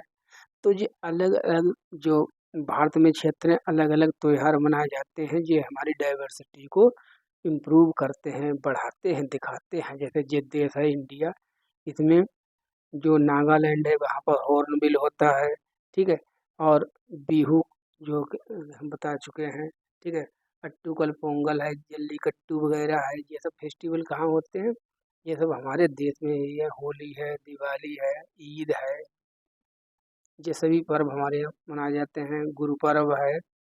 तब बच्चों के अंदर हमारे देश की संवेदनशीलता को विकसित करने के लिए, so B is our right option.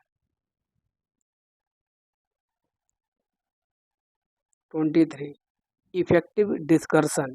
अब बताइए ईवीएस में प्रभावी विचार विमर्श क्या है। Deviates from the main topic, encourage participation, involve criticism, helps in identifying the best view. क्या है एक इफेक्टिव जो है प्रभावी विचार विमर्श आप किसे कहेंगे।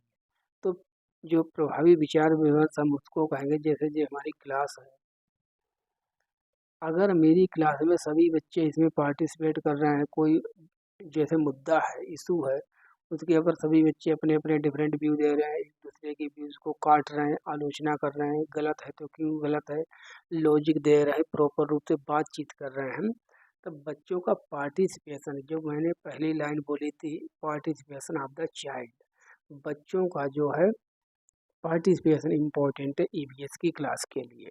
सो B is our right option, encourage participation, बच्चों के पार्टिसिपेशन को इनकरेज करना।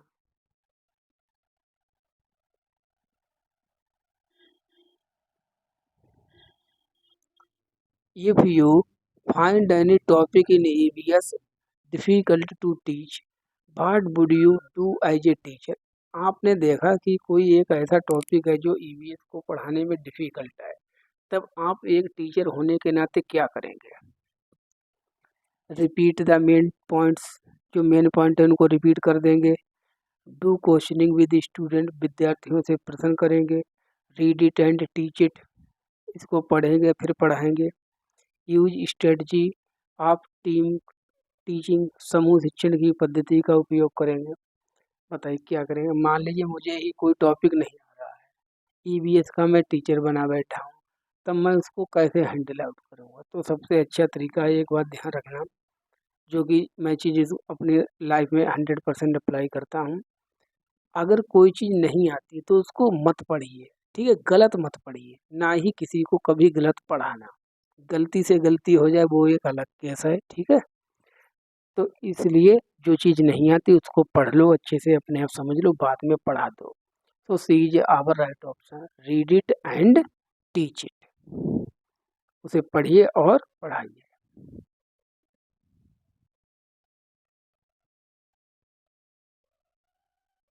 Question number 25, an EVS exhibition was organised in Aarti school. Aarti के स्कूल में एक प्रदर्शनी लगाई गई लगी। अकॉर्डिंग टू यू, तुम्हारे अनुसार, विच of the following is most appropriate objective. उसके पीछे क्या ऑब्जेक्टिव हो सकता है, ठीक है, उपयुक्त तुम्हारा उद्देश्य क्या है। एग्जीबिशन क्यों लगाया जाता है, प्रदर्शनी क्यों लगाई जाती है, क्यों लगवाई जाती है, इसके पीछे हमारा उद्देश्य क्या रहता है, पर्पज क्या रहता है, बताइए। Satisfying students and parents, channelize creative insights in learners,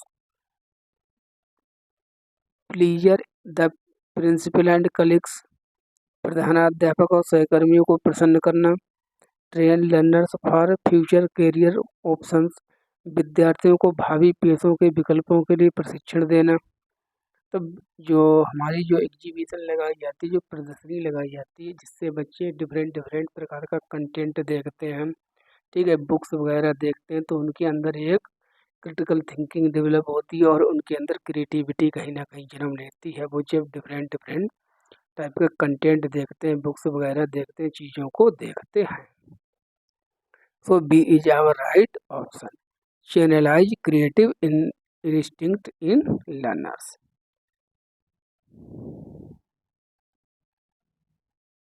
question number 26,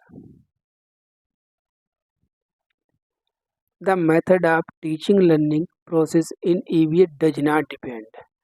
EVS में जो शिक्षण अधिगम है, टीचिंग लर्निंग, इसके लिए किस पर निर्भर नहीं करता है। नॉट है, नकारात्मक क्वेश्चन नहीं करता है। बताइए, schools philosophy, availability of resources, needs of children, prior learning experience of the children. बच्चे का पूर्व अधिगम अनुभव किस पर निर्भर नहीं करता है। तो देखिए, जो बच्चे की जो है किस पर निर्भर नहीं करता है, नीड्स ऑफ द चाइल्ड करता है कि बच्चों को क्या आवश्यक है, क्या पढ़ाया जा सही है। प्रायर लर्निंग एक्सपीरियंस मतलब बच्चे की प्रीवियस नॉलेज, इस पर भी डिपेंड करता है, ये भी सही है, दो तो हम। अब जो टीचिंग लर्निंग है, ठीक है, शिक्षण अधिगम है, वो विद्यालय की अवेलेबिलिटी ऑफ रिसोर्सेज, इस पर भी निर्भर करता है कि कितने रिसोर्स विद्यालय में है। ठीक है, अब आप कोई टॉपिक पढ़ाना चाह रहे हैं, उस चीज़ को पढ़ाने के लिए आपके पास जो है प्रॉपर रिसोर्स ही नहीं, तो आप नहीं पढ़ा पाएंगे, तो बी भी सही है। तो कौन नहीं निर्भर करता है, schools philosophy. So A is our right option. देखिए, अब की बार सीटेट पास, बिल्कुल अब की हम लोगों को सीटेट को उखाड़ फेंकना है, पास करना है। ठीक है, और हमारे चैनल का नाम है संजय एकेडमी। प्लीज़ जिसने भी सब्सक्राइब ना किया हो सब्सक्राइब कर लें, सभी लोगों को यार दोस्तों के साथ शेयर कर दें, जिससे इस क्लास का अन्य लोगों को भी फ़ायदा मिल पाए।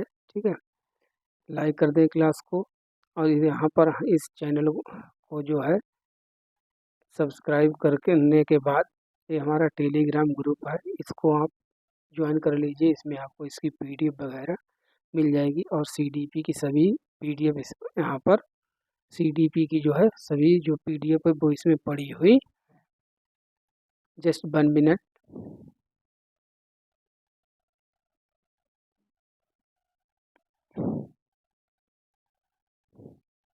ठीक है, चलिए आगे चलते हैं। Question number 27, teaching of EVS would be more effective if the teacher.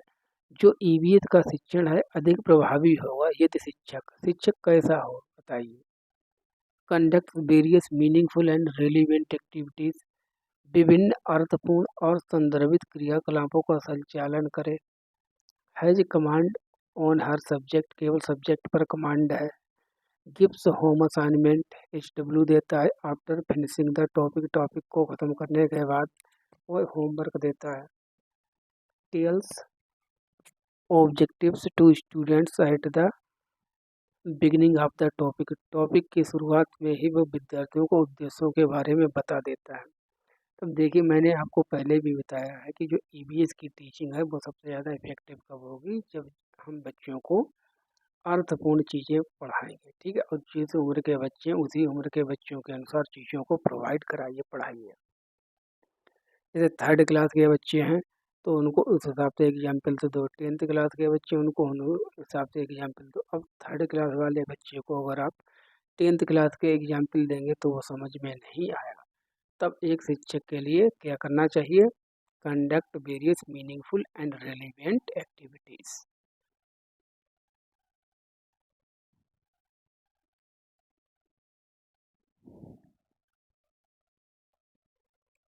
EVS teaching should encourage process skills which are the core of inquiry based hands-on learning. Which of the following is not a skill? निम्नलिखित में से कौन सी ऐसी है जो एक skill नहीं है। इंक्वायरी बेस्ड, ठीक है, core of inquiry based hands on learning की बात की जा रही है, क्रियाकलाप आधारित या जांच आधारित अधिगम की बात की जा रही है। इसमें से कौन सी जो है एक ऐसी जो है वो स्किल नहीं है। बिल्कुल इससे मिलता जुलता ही अभी हमने एक क्वेश्चन भी किया था। तो इसका आंसर होगा डिटरमाइनिंग। किसी चीज़ को निर्धारित करना जो है वो कभी भी एक स्किल नहीं हो सकता है। ऑब्जर्वेशन हमेशा स्किल होती है, प्रिडिक्टिंग होती है, इन्फीरिंग होती है, लेकिन जो है डिटरमाइनिंग डिटरमाइनिंग जो है वो एक उदाहरण कभी भी नहीं हो सकता है स्किल का। ये एक कौशल नहीं है।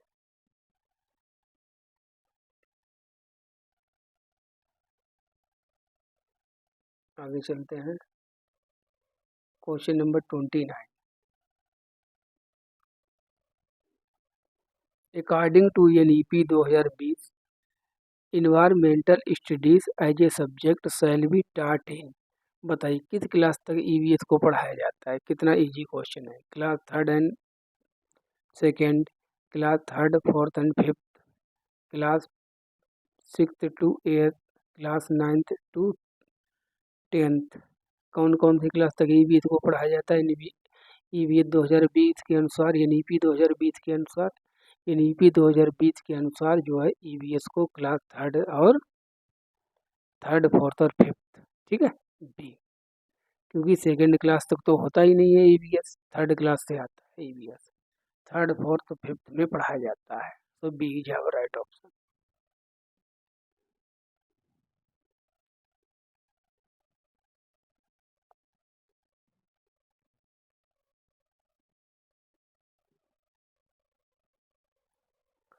As an EVS teacher, how will you make your students understand the limited availability of natural resources? आप अपने बच्चों को एक EVS टीचर होने के नाते जो है निश्चित सीमित उपलब्ध वाले नेचुरल रिसोर्सेज के बारे में कैसे समझाएंगे। क्या आप स्ट्रेटजी अप्लाई करेंगे। Through a text book on natural resources, प्राकृतिक संसाधनों पर एक अच्छी पाठ्यपुस्तक के माध्यम से। Through a good explanation of the natural resources की एक अच्छी एक्सप्लेनेशन देकर। Through a speech by an environmental expert, किसी भी इन्वायरमेंटल जो एक्सपर्ट है उसके द्वारा भाषण के माध्यम से समझाएंगे। Through showing a coal piece, बच्चे को हम एक वास्तविक कोयले का टुकड़ा दिखाएंगे। And discussing its uses and availability for future, और बच्चों को बताएंगे कि देखिए इसको कोयला कहते हैं, ये हमारे लिए बहुत इम्पोर्टेंट जो लाइट आपको मिल रही है और जो हमारी इकोनॉमी रन कर रही है वो कोयला के ऊपर ही निर्भर है। तब इसके बारे में बताएंगे कि ये जल्दी ही समाप्त हो जाएगा, एक निश्चित इसके रिसोर्स हैं, ठीक है, जहाँ से इसको निकाला जाता है। तब देखिए जो बच्चा है चौथा डी, इसमें सबसे ज़्यादा एक्टिव है, उसको उसको रियल चीज़ दिखाई जा रही है, बिल्कुल रियल चीज़ से रिलेटेड है, इसलिए D is our right option.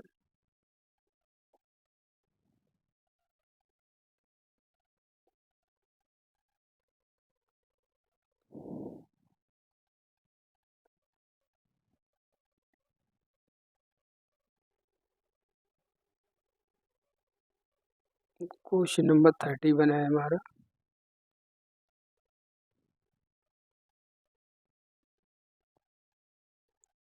Assertion and reason वाले क्वेश्चन है। Learning of EVS needs to be oriented to process skills relating to observation, identification and classification. मतलब जो हमारी EVS की जो टीचिंग होनी चाहिए वो किसकी तरफ उन्मुख होनी चाहिए, किसको मेन चीज़ मानकर चलना चाहिए, फोकस करना चाहिए। ऑब्जर्वेशन पर, आइडेंटिफिकेशन पर और क्लासिफिकेशन पर, ऐसा कहा गया है। बिल्कुल सही बात है। रीजन क्या बता रहे हैं। Through acquiring various process skills the learning outcomes of EVS as learning are expected to be achieved. Through acquiring various इस प्रोसेस स्किल, जो भी प्रोसेस स्किल्स हमारी हैं, उनके द्वारा लर्निंग आउटकम जो हमारे सीखने के आयाम हैं उनको EVS में expected are to be achieve, उनको अचीव किया जाना चाहिए। ये भी सही है, दोनों सही है, एक्सप्लेनेशन भी सही है। तो कौन सा इसका ऑप्शन हो जाएगा। C, both and R true and R is the correct explanation of A. Question number 32 करेंगे अब हम लोग। An EVS teacher should lay emphasis on while preparing question paper for summative assessment. इसका मतलब ये है कि एक अध्यापक को EVS शिक्षक है, ठीक है, मतलब पर्यावरण का शिक्षक है, उसको योगात्मक मूल्यांकन बच्चों का जो वो है मूल्यांकन करना चाहता। किस प्रकार का मूल्यांकन है, यहाँ पर समेटिव असेसमेंट है, ठीक है, समग्र मूल्यांकन है, इसको योगात्मक मूल्यांकन भी कहते हैं। को प्रदान करते समय मतलब क्वेश्चन को बनाते समय उसको किस चीज पर जोर देना चाहिए, किस चीज पर फोकस देना चाहिए। Length and total marks of the question paper, प्रश्नों की लंबाई और फुल अंक। Length and objectives of the question paper, प्रश्न पत्र की लंबाई और उद्देश्य। Content coverage and objective of the question paper, प्रश्न पत्र की सामग्री कवरेज और उद्देश्य। Total marks and content coverage of the question paper, प्रश्न पत्र के कुल अंक और सामग्री कवरेज। तो देखिए, अगर बच्चों का समेटिव असेसमेंट लेना चाह रहा है टीचर, EVS का टीचर है, तब उसको मेन फोकस दे ये रखना चाहिए। जैसे EVS में 6 थीम्स हैं, ठीक है, तब जो क्वेश्चन वो बनाए वो 6 थीमों से रिलेटेड हो, ठीक है, सभी को थीम से रिलेटेड क्वेश्चन होने चाहिए, इक्वल इम्पोर्टेंस दी जानी चाहिए। और ऑब्जेक्टिव मतलब जो उसका उद्देश्य है जो क्वेश्चन पेपर का, उसका यही होना चाहिए कि जो क्वेश्चन पेपर वो बनाए उसमें मार्किंग अच्छी प्रकार से की जाए और सभी कंटेंट को समाहित किया जाए। So C is our right option, content coverage and objective of the question paper. Question number 33। You want to encourage hands-on activity for students of EVS. Which of the following is most appropriate activity? आप चाहते हैं कि बच्चों को कि वो hands on activity करें, ठीक है, अपने हाथ से किसी भी चीज़ को क्रियाकलाप को करके देखें। इसके लिए कौन सी एप्रोप्रिएट मतलब उचित एक क्रियाकलाप हो सकता है, इसके लिए क्या हो सकता है। Drawing parts of children plants on chart, एक चार्ट पर विभिन्न पौधों का चित्र बनाना। Map reading from a globe, globe से नक्शा पढ़ना। Collecting coins of different countries, विभिन्न देशों के सिक्के एकत्रित करना। Developing an EVS kit from available material, एक EVS की किट का विकास करना जिसमें कि सभी से रिलेटेड जो है एक्टिविटी के करने के लिए चीज़ें उपलब्ध हों। तो बच्चों को EVS की अच्छी नॉलेज देने के लिए, सिखाने के लिए बच्चों के लिए एक EVS की किट को जो है डेवलप करना चाहिए, जो कि लोकल जो रिसोर्सेज हों, जो आराम से मिलने वाली चीज़ें हैं, उनसे रिलेटेड होना चाहिए। So D is our right option.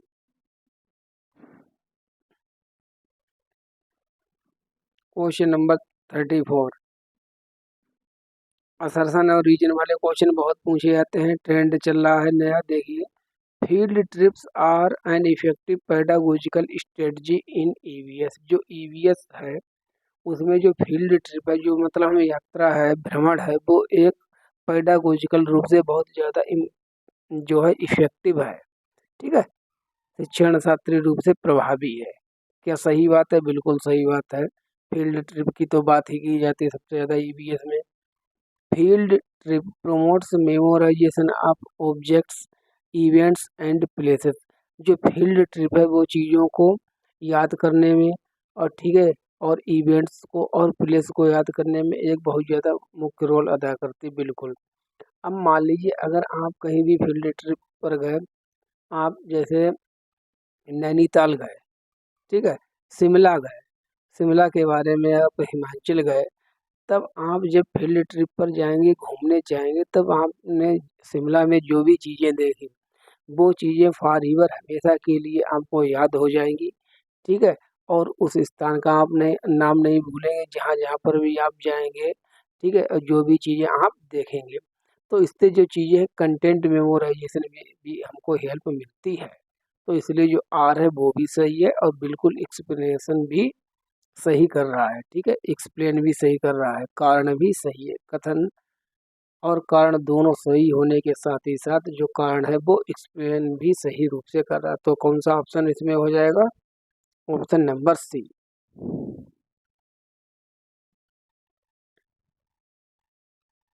35.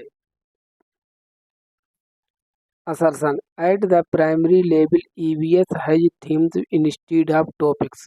Topics की बजाय EVS जो है थीम बेसिस है, जो जिसकी चर्चा हमने सबसे पहले शुरुआत में ही की थी कि EVS में 6 थीमें हैं प्राइमरी लेवल पर। ऐसा क्यों है?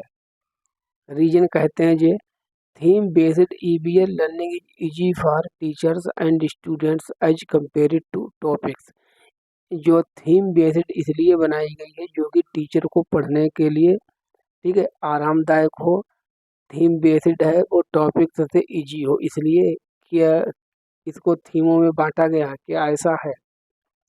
तो क्या इसमें सही है? तो पहला तो हमारा सही है, असर्शन तो बिल्कुल सही है कि थीम बेस्ड है। लेकिन जो सेकेंड है, जो रीजन है, वो सही नहीं है। ऐसा नहीं है, केवल इंटीग्रेटेड बनाने के लिए इसको टॉपिक में डिवाइड किया गया है, ना कि इजी होने के लिए।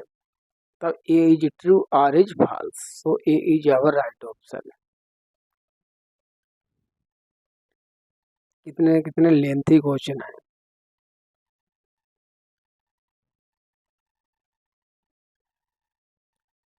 National curriculum framework NCF 2005 emphasizes that learning of EVS should take place through। NCF 2005 के अनुसार जो है, जो ईवीएस की जो लर्निंग है वो किस प्रकार होनी चाहिए, किसके अध्ययन पर जोर देती है? Interactions with the environment around us, nature, things and people, both through actions and through language. हमारे आसपास के वातावरण, प्रकृति, चीजों और लोगों के साथ बातचीत किसके माध्यम से? क्रियाओं के माध्यम से, कार्य के माध्यम से और भाषा, इन दोनों के माध्यम से। ओनली, सर्किल कर लो, only EVS text book prepared by NCERT and state board. केवल जो है ईवीएस की टेक्स्ट बुक जो कि एनसीईआरटी के द्वारा बनाई गई है, जो स्टेट बोर्ड के द्वारा बनाई, उसके द्वारा इसके ईवीएस को अच्छे प्रकार से पढ़ाया जा सकता है। Teachers and student involved in activities related to the environment. जो टीचर हैं, जो स्टूडेंट हैं, वो उनको पर्यावरण से संबंधित गतिविधियों में शामिल करके activities selected by the teacher. जो एक्टिविटी है वो टीचर के द्वारा सिलेक्ट की गई हैं, ठीक है, सुटेबल फॉर द स्टूडेंट, जो कि स्टूडेंट के लिए सुटेबल है। तो सब बकवास है, A is our right option. जो ईवीएस है इसीलिए इसको रखा गया है इंटीग्रेटेड मैनर में, कि सबसे पहले हम अपने वातावरण से, अपने आसपास से शुरुआत करें। जो भी चीज़ें हमारे आसपास है, चाहे वो नेचुरल हो या ह्यूमन मेड हो, ठीक है, जो भी वस्तुएं हैं उनसे हम जुड़े। किस प्रकार से जुड़ सकते हैं? भाषा के माध्यम से और अपने एक्शन के माध्यम से। इस चीज़ को पढ़ाने के लिए जो एनसीएफ 2005 है वो रिकमेंड करती है, इस पर जोर देती है। Question number 37।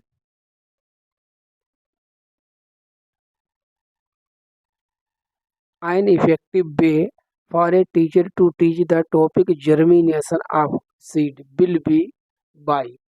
एक अध्यापक के लिए बीजों का अंकुरण, की जो बीज है वो कैसे जर्मिनेट होते, कैसे जमते हैं, का विषय पढ़ाने के लिए प्रभावित तरीका। ईवीएस में आपको तरीके बहुत पूछे जाते हैं कि किस काम को करने का कौन सा इफेक्टिव तरीका होगा। तब बताइए, आप बच्चों को, अपने बच्चों को एज ए टीचर हैं, वो जर्मिनेशन सिखाना चाह रहे हैं, जो बीज है वो कैसे अंकुरित होता है, तो आप कैसे प्रकार से पढ़ाएंगे? क्या आपके लिए एक प्रभावी तरीका होगा? Asking student to watch an animated video of germination of moong seed. हम बच्चों से कहेंगे कि वो एनिमेटेड कोई वीडियो देख ले, ठीक है, जिससे मूंग के बीज का अंकुरण दिखाया गया, जिससे मूंग के बीज का अंकुरण दिखाया गया। वीडियो देखने के लिए हम बात कर रहे हैं। Making a chart of germination of moong seed, मूंग के बीजों का अंकुरण का चार्ट बनवा लेंगे हम। Asking student to sprout moong seeds and record the observation.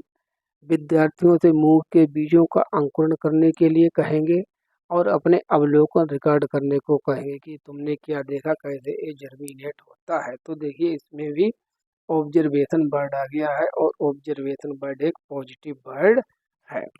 इसीलिए हमारा यही आंसर सही है, सी इज आवर राइट ऑप्शन। सबसे अच्छी स्ट्रेटजी यही हो सकती है कि बच्चों को इन्वॉल्व करो उसमें प्रक्रिया में, और उनसे कहो कि ऑब्जर्वेशन करके सीखे, लर्निंग बाय डूइंग करें। हमेशा 100% आंसर सही होगा जिसमें learning by doing, hands on activity, participation of the child, inquiry based learning की बात की गई हो। Question number 38, should become a medium for engaging young minds in first hand observation। फिर आ गया observation, first hand observation of nature and understanding the pattern and processes in the natural and social worlds। प्रकृति के प्रत्यक्ष अवलोकन, प्राकृतिक और सामाजिक दुनिया में पैटर्न और प्रक्रियाओं को समझने में युवा दिमाग को, ठीक है, यंग माइंड्स को, छोटे बच्चों को शामिल करने का एक माध्यम बनना चाहिए। आप किस प्रकार से शामिल कर सकते हैं बच्चों को वातावरण की समझ को विकसित करने के लिए, ठीक है, नेचर को समझाने के लिए, पेरेंट्स के माध्यम से, पीयर्स के माध्यम से, इन्वायरमेंट के माध्यम से, टीचर्स के माध्यम से। तो ये क्वेश्चन है थोड़ा घुमाऊ टाइप का है, तो इसका आंसर क्या होगा, जो वातावरण उसके बारे में आप समझ जो है बच्चों के अंदर पर्यावरण के माध्यम से विकसित कर सकते हैं। इसीलिए ईवीएस को पढ़ाया जाता है क्लास 3rd से लेकर क्लास 5th तक इंटीग्रेटेड मैनर में। देखिए जो हिंदी होती है, हिंदी कभी कभी 1-2 क्वेश्चन गलत भी ट्रांसलेट हो जाता है, ठीक है, तब आप इंग्लिश को भी ध्यान से देख लिया करें। अगर किसी वर्ड का आपको मीनिंग नहीं क्लियर हो पा रहा तो उसकी इंग्लिश देख लो। क्वेश्चन नंबर 39 क्या है, फॉर ईवीएस टीचिंग ये teacher should select which of the following.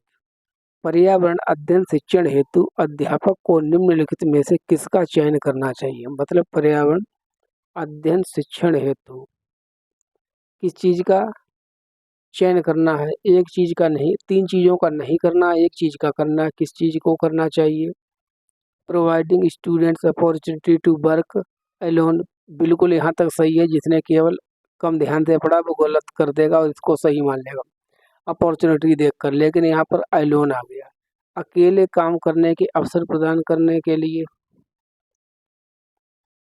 प्रदान करे, helping students in doing work, बच्चों के कार्य में मदद करे, providing student opportunity to work in small group, अब सही हो गया। एलोन था तब गलत था, बच्चों को प्रोवाइड जो हमको अपॉर्चुनिटी तो देनी है, कैसे देनी है कि वो एक छोटे छोटे समूह में काम करें, जिसको हम कोलैबोरेटिव लर्निंग कहते हैं, और जिसकी बात किसी ने की है, लेव वाइगोट्स्की जी ने की है। So C is our right option.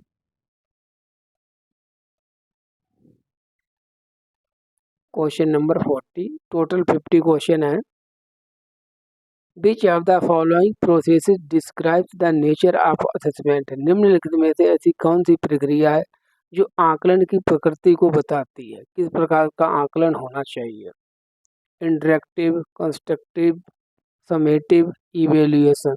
अब ऊपर असेसमेंट, ठीक है, आकलन और मूल्यांकन, ये तो एक ही चीज है, तो इसका क्या मतलब है, हमको तो आकलन की प्रकृति बतानी है। तब जो हमारा असेसमेंट होता है वो इंटरेक्टिव भी होता है, संवादात्मक भी होता है, रचनात्मक भी होता है, समेटिव भी होता है, ठीक है। तो ए बी सी तीनों सही है, इवेल्युएशन नहीं होगा क्योंकि ये तो खुद अपने आप में आकलन है, मतलब मूल्यांकन है। तो ए बी सी वाला है कोई option, A B C is our right option.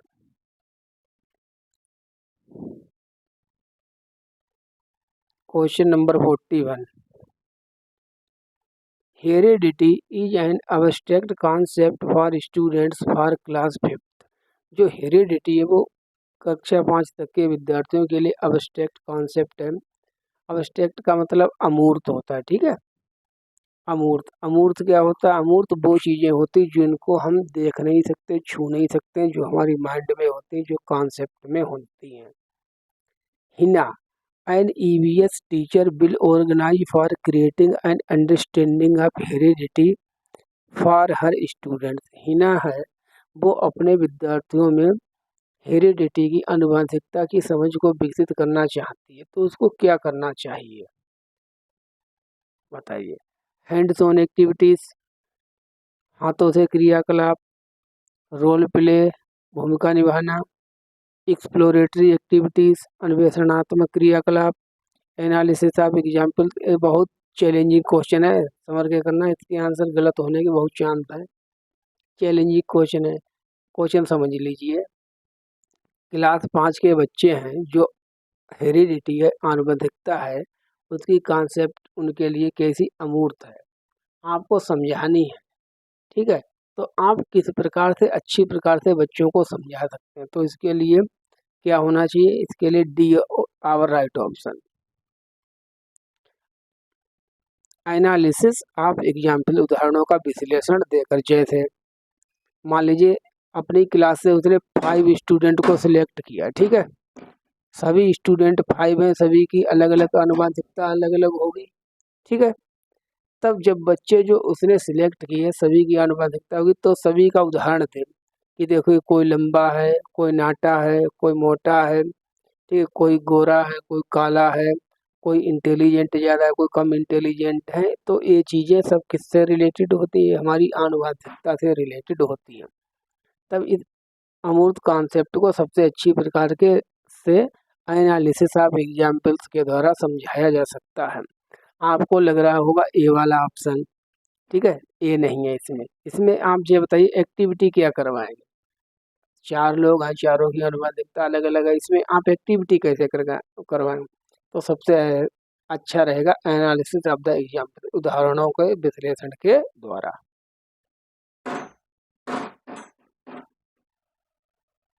कौन से नंबर का ये क्वेश्चन है, क्वेश्चन नंबर 42। करिए, identify the feature of EVS curriculum at the primary level from the following. मतलब निम्नलिखित में से प्राथमिक स्तर पर पर्यावरण अध्ययन की पाठचर्या की विशेषताओं की पहचान कीजिए। कैसी कैसा कैसा जो है, जो ईवीएस है, इसका जो सिलेबस है कैसा होता है बताइए। Inclusive, contextual, experiential, global to local, subject centric. ये तो आपको बात खूब पता है कि इंटीग्रेटेड है, 6 थीमों में विभाजित है। तो सब्जेक्ट सेंटर्ड ईवीएस का जो सिलेबस है वो प्राइमरी लेवल पर नहीं है, तो डी तो बिल्कुल होगा नहीं, डी जहाँ पर है काट कर दो। ठीक है, सी तो होगा नहीं। जो ईवीएस का सिलेबस है वो समावेशी भी है, ठीक है, कंटेक्चुअल भी है, संदर्भ से रिलेटेड है बच्चों के, और बिल्कुल वो उनके एक्सपीरियंस पर, अनुभव पर आधारित है। तो A B C is correct, D.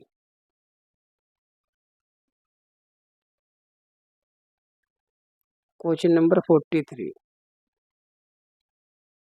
In the EVS book of class 5th, an example of a plant that hunts nephthins has been given.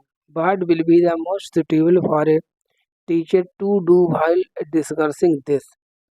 कक्षा 5 की पर्यावरण अध्ययन की पुस्तक में शिकारी पौधे नेपेथिन्स, ठीक है, नीपेथिन्स का उदाहरण दिया गया है। शिक्षक द्वारा इस पर चर्चा करते समय निम्नलिखित में से क्या करना सर्वाधिक उपयुक्त होगा, क्या करना सही होगा। तब देखिए, जो नेपीथिन से इसके बारे में आपने पढ़ा होगा, एक शिकारी प्लांट होता है जो कि जो कीड़े मकोड़े होते हैं उनको खा जाता है। ठीक है, अब ये बताइए क्यों खा जाता है, ऐसा ये क्यों करता है। तब ये ऐसा करता है अपने अंदर, इसके अंदर जो नाइट्रोजन होती है वो कमी होती है, नाइट्रोजन की आवश्यकता को पूर्ति करने के लिए। जो नेपीथिन से वो भारत में केवल एक ही जगह पाया जाता है, मेघालय में गारो खादी जयंतियाँ हैं, पहाड़ियाँ हैं, वहाँ पर पाया जाता है। और ये दलदली भूमि पर ये पेड़ उगता है। और नेपीथिन से तो आपने एक ही नाम जाना, 2 नाम और होते हैं, 2 और भी प्लांट होते हैं। डोसेरा लिख लीजिए, हो सकता है अगली बार डोसेरा पूछ लिया जाए। डोसेरा और Venus fly, Venus fly, Drosera, Venus fly, ये भी प्लांट होते हैं जो जो कि कीड़े मकोड़ों को खा जाते हैं। नेपीथिन्स की तरह ही ये भी पेड़ होते हैं। तब इस क्वेश्चन को आप बच्चों से किस प्रकार से पूछ सकते हैं, कैसे बच्चों की एक अंडरस्टैंडिंग डेवलप हो सकती है। बताइए। To explain to students why this plant hunts, विद्यार्थियों से स्पष्ट करना कि पौधा शिकार क्यों करता है। Ask student why this plant hunts, विद्यार्थियों से प्रश्न करना कि पौधा शिकार क्यों करता है। ठीक है। To ask student to search reason, कारण बताइए। व्हाई दिस प्लांट हंट्स, क्या कारण है जो कि ये प्लांट है जो वो हंटिंग करते हैं, कारण पूछने की बात की गई है। Ask student to think about why some animals hunt, विद्यार्थियों से पूछना कि कुछ एनिमल वो हंट क्यों करते हैं। तो देखिए क्वेश्चन प्लांट से रिलेटेड है, एनिमल से रिलेटेड तो है नहीं, तो डी तो होगा नहीं। तब सीधी बात है, जैसे कि मैंने आपको रीजन बताया था कि जो नेपीथिंस है, डोसेरा है, वीनस फ्लाई, ये 3 प्लांट ऐसे होते हैं जो कीड़ों मकोड़ों को खा जाते हैं। इनके अंदर जो नाइट्रोजन है वो कमी होती, तो नाइट्रोजन की पूर्ति को करने के लिए एक शिकार करते हैं। तो रीजन चाहिए, तो सबसे ज़्यादा बच्चा इस वाले ऑप्शन में सोचेगा, विचारेगा, फिर आंसर देगा, उसको कारण मिल गया। So C is our right option.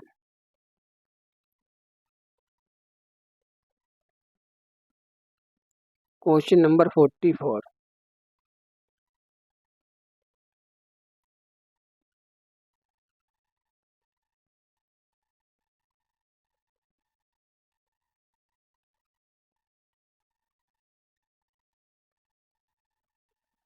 Razia is performing an experiential activity which was performed by her teacher earlier. She commits a mistake. What should her teacher Roshan do? एक रजिया नाम की लड़की है, वो एक एक्सपेरिमेंट कर रही है जो कि इससे पहले उसके टीचर के द्वारा किया गया था, और एक गलती कर देती है। तो आप मान लीजिए एक टीचर हैं रोशन, तो आप उस गलती को कैसे लेंगे, क्या करेंगे आप। He should correct the mistake, उसकी गलती को सुधार देंगे। He should not correct the mistake, गलती को नहीं सुधारना चाहिए। He should point out her mistake and explore the correct answer for her, उसका जो सही, उसकी जो गलती है उसको तो हमको बता देना चाहिए, गलती को संकेत कर देना चाहिए, बता देना चाहिए, और उसे सही हल खोज कर देना चाहिए। हमको खुद से उसको सही आंसर जो है खोज कर दे देना चाहिए कि इसका ये आंसर सही होगा। चौथा देखिए, he should point out the mistake, उसको गलती को, रोशन को गलती जो है रजिया की उसको बता देना चाहिए, पॉइंट आउट करना चाहिए। और let her explore the correct answer, और रजिया से कहना चाहिए कि उससे अपने आप से सही आंसर को खोजने का प्रयास करे, सही आंसर खोजे। तब जो रोशन को क्या करना चाहिए, तो देखिए जो रोशन को डी वाला ऑप्शन, रोशन को सबसे अच्छा तरीका यही है, किसी देखिए आपको भी यही करना है। कोई बच्चा है अगर उसने कोई मिस्टेक की है तो उसको सीधे करेक्ट मत करो, बताओ, फिर उससे खुद करवाओ सही कि इसको सही करो। तब जब सही करने के लिए वो और पढ़ाई करेगा, चीज़ों को एक्सप्लोर करेगा, जानेगा, समझेगा। वैसे चाहें तो हम डायरेक्ट उसकी मिस्टेक को ठीक कर सकते हैं, बच्चा वहीं पर रुक जाएगा, लेकिन हमको बच्चे को रोकना नहीं, हमको एक्टिव करना है। तब इसलिए आपके लिए सबसे अच्छा तरीका यही है, बच्चे की मिस्टेक है उनकी तरफ उसका इंडिकेशन दे दो, बता दो, और कहो कि अपने आप से मिस्टेक को ठीक करें। तो D is our right option. Question number 45। EVS curriculum follows a thematic approach B का, फिर आ गया थीमेटिक अप्रोच वाला। जो ईवीएस का पाठ्यक्रम है वो उसमें थीमेटिक वो क्यों है, ऐसा क्यों है, क्या है कारण। One teacher can teach all EVS topics easily, केवल एक ही शिक्षिका, ठीक है, पर्यावरण अध्ययन के सभी विषयों को सरलता से पढ़ा सकती है। Thematic approach develops A differentiated understanding of EVS topics, जो विषयक उपागम है छात्रों में पर्यावरण अध्ययन के विशिष्ट विषयों की विशिष्ट समझ विकसित करता है। Differentiated understanding. Thematic approach breaks the barriers of subject boundary, जो कि मैंने इससे पहले ही बार भी आपको बताया था। थीमेटिक इसलिए रखा गया है कि ये सब्जेक्ट की बाउंड्री जो है उनको तोड़ देता है, ठीक है, और इंटीग्रेट कर देता है, सभी को समाहित कर देता है एक में, ठीक है, वो कोई भी सब्जेक्ट हो, इसलिए इसको थीमेटिक बेस पर रखा गया है। तो C is our right option. Question number 46 46 Which of the following themes or sub-themes could be related to the competency given below?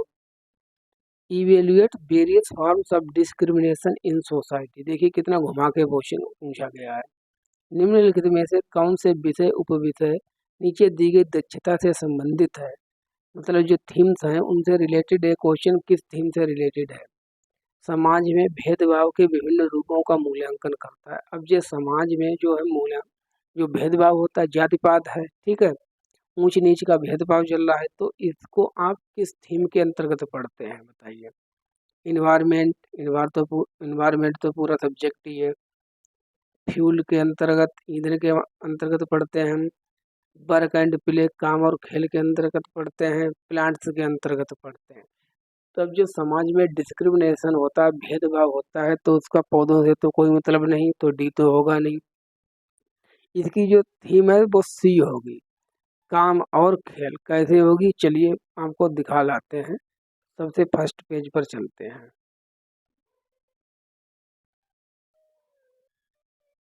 जो फर्स्ट पेज पर आइए, आप देखिए जी, हमने 6 थीम्स आपको पढ़ाई है। पहली थीम का नाम क्या था? परिवार एवं मित्र। ये कहाँ है? समाज में, और समाज में ही तो होता है भेदभाव, ठीक है। अब इसकी सब थीम कौन कौन सी है? इस थीम का डायरेक्ट नाम नहीं रखा क्वेश्चन वाले ने, सब थीम दे दिया। रिश्ते, कार्य और खेल, जानवर, पौधे, तो इनमें से ही तो एक आंसर सही होगा, इसलिए हमारा कार्य और खेल ये सही माना गया। तो क्वेश्चन थोड़ा घुमा फिरा के भी 2-1 रख दिए जाते हैं।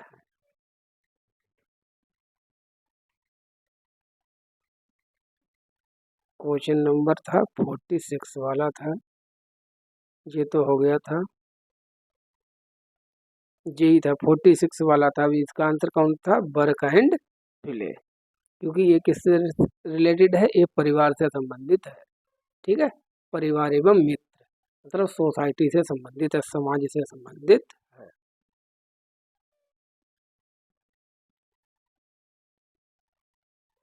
क्वेश्चन नंबर 47 समेटिव असेसमेंट योगात्मक आकलन है। बताइए योगात्मक आकलन क्या है? Continuous monitoring of students progress, विद्यार्थियों की प्रगति का निरंतर अनुवेक्षण करना। ये समेटिव असेसमेंट नहीं, ये फॉर्मेटिव असेसमेंट होता है। रचनात्मक आकलन का ये काम है कि बच्चों की लगातार प्रोग्रेस को मॉनिटर करते रहना, ठीक है। ये तो होगा ही नहीं, क्योंकि ये किसका है? ये है हमारा फॉर्मेटिव असेसमेंट का। गलत।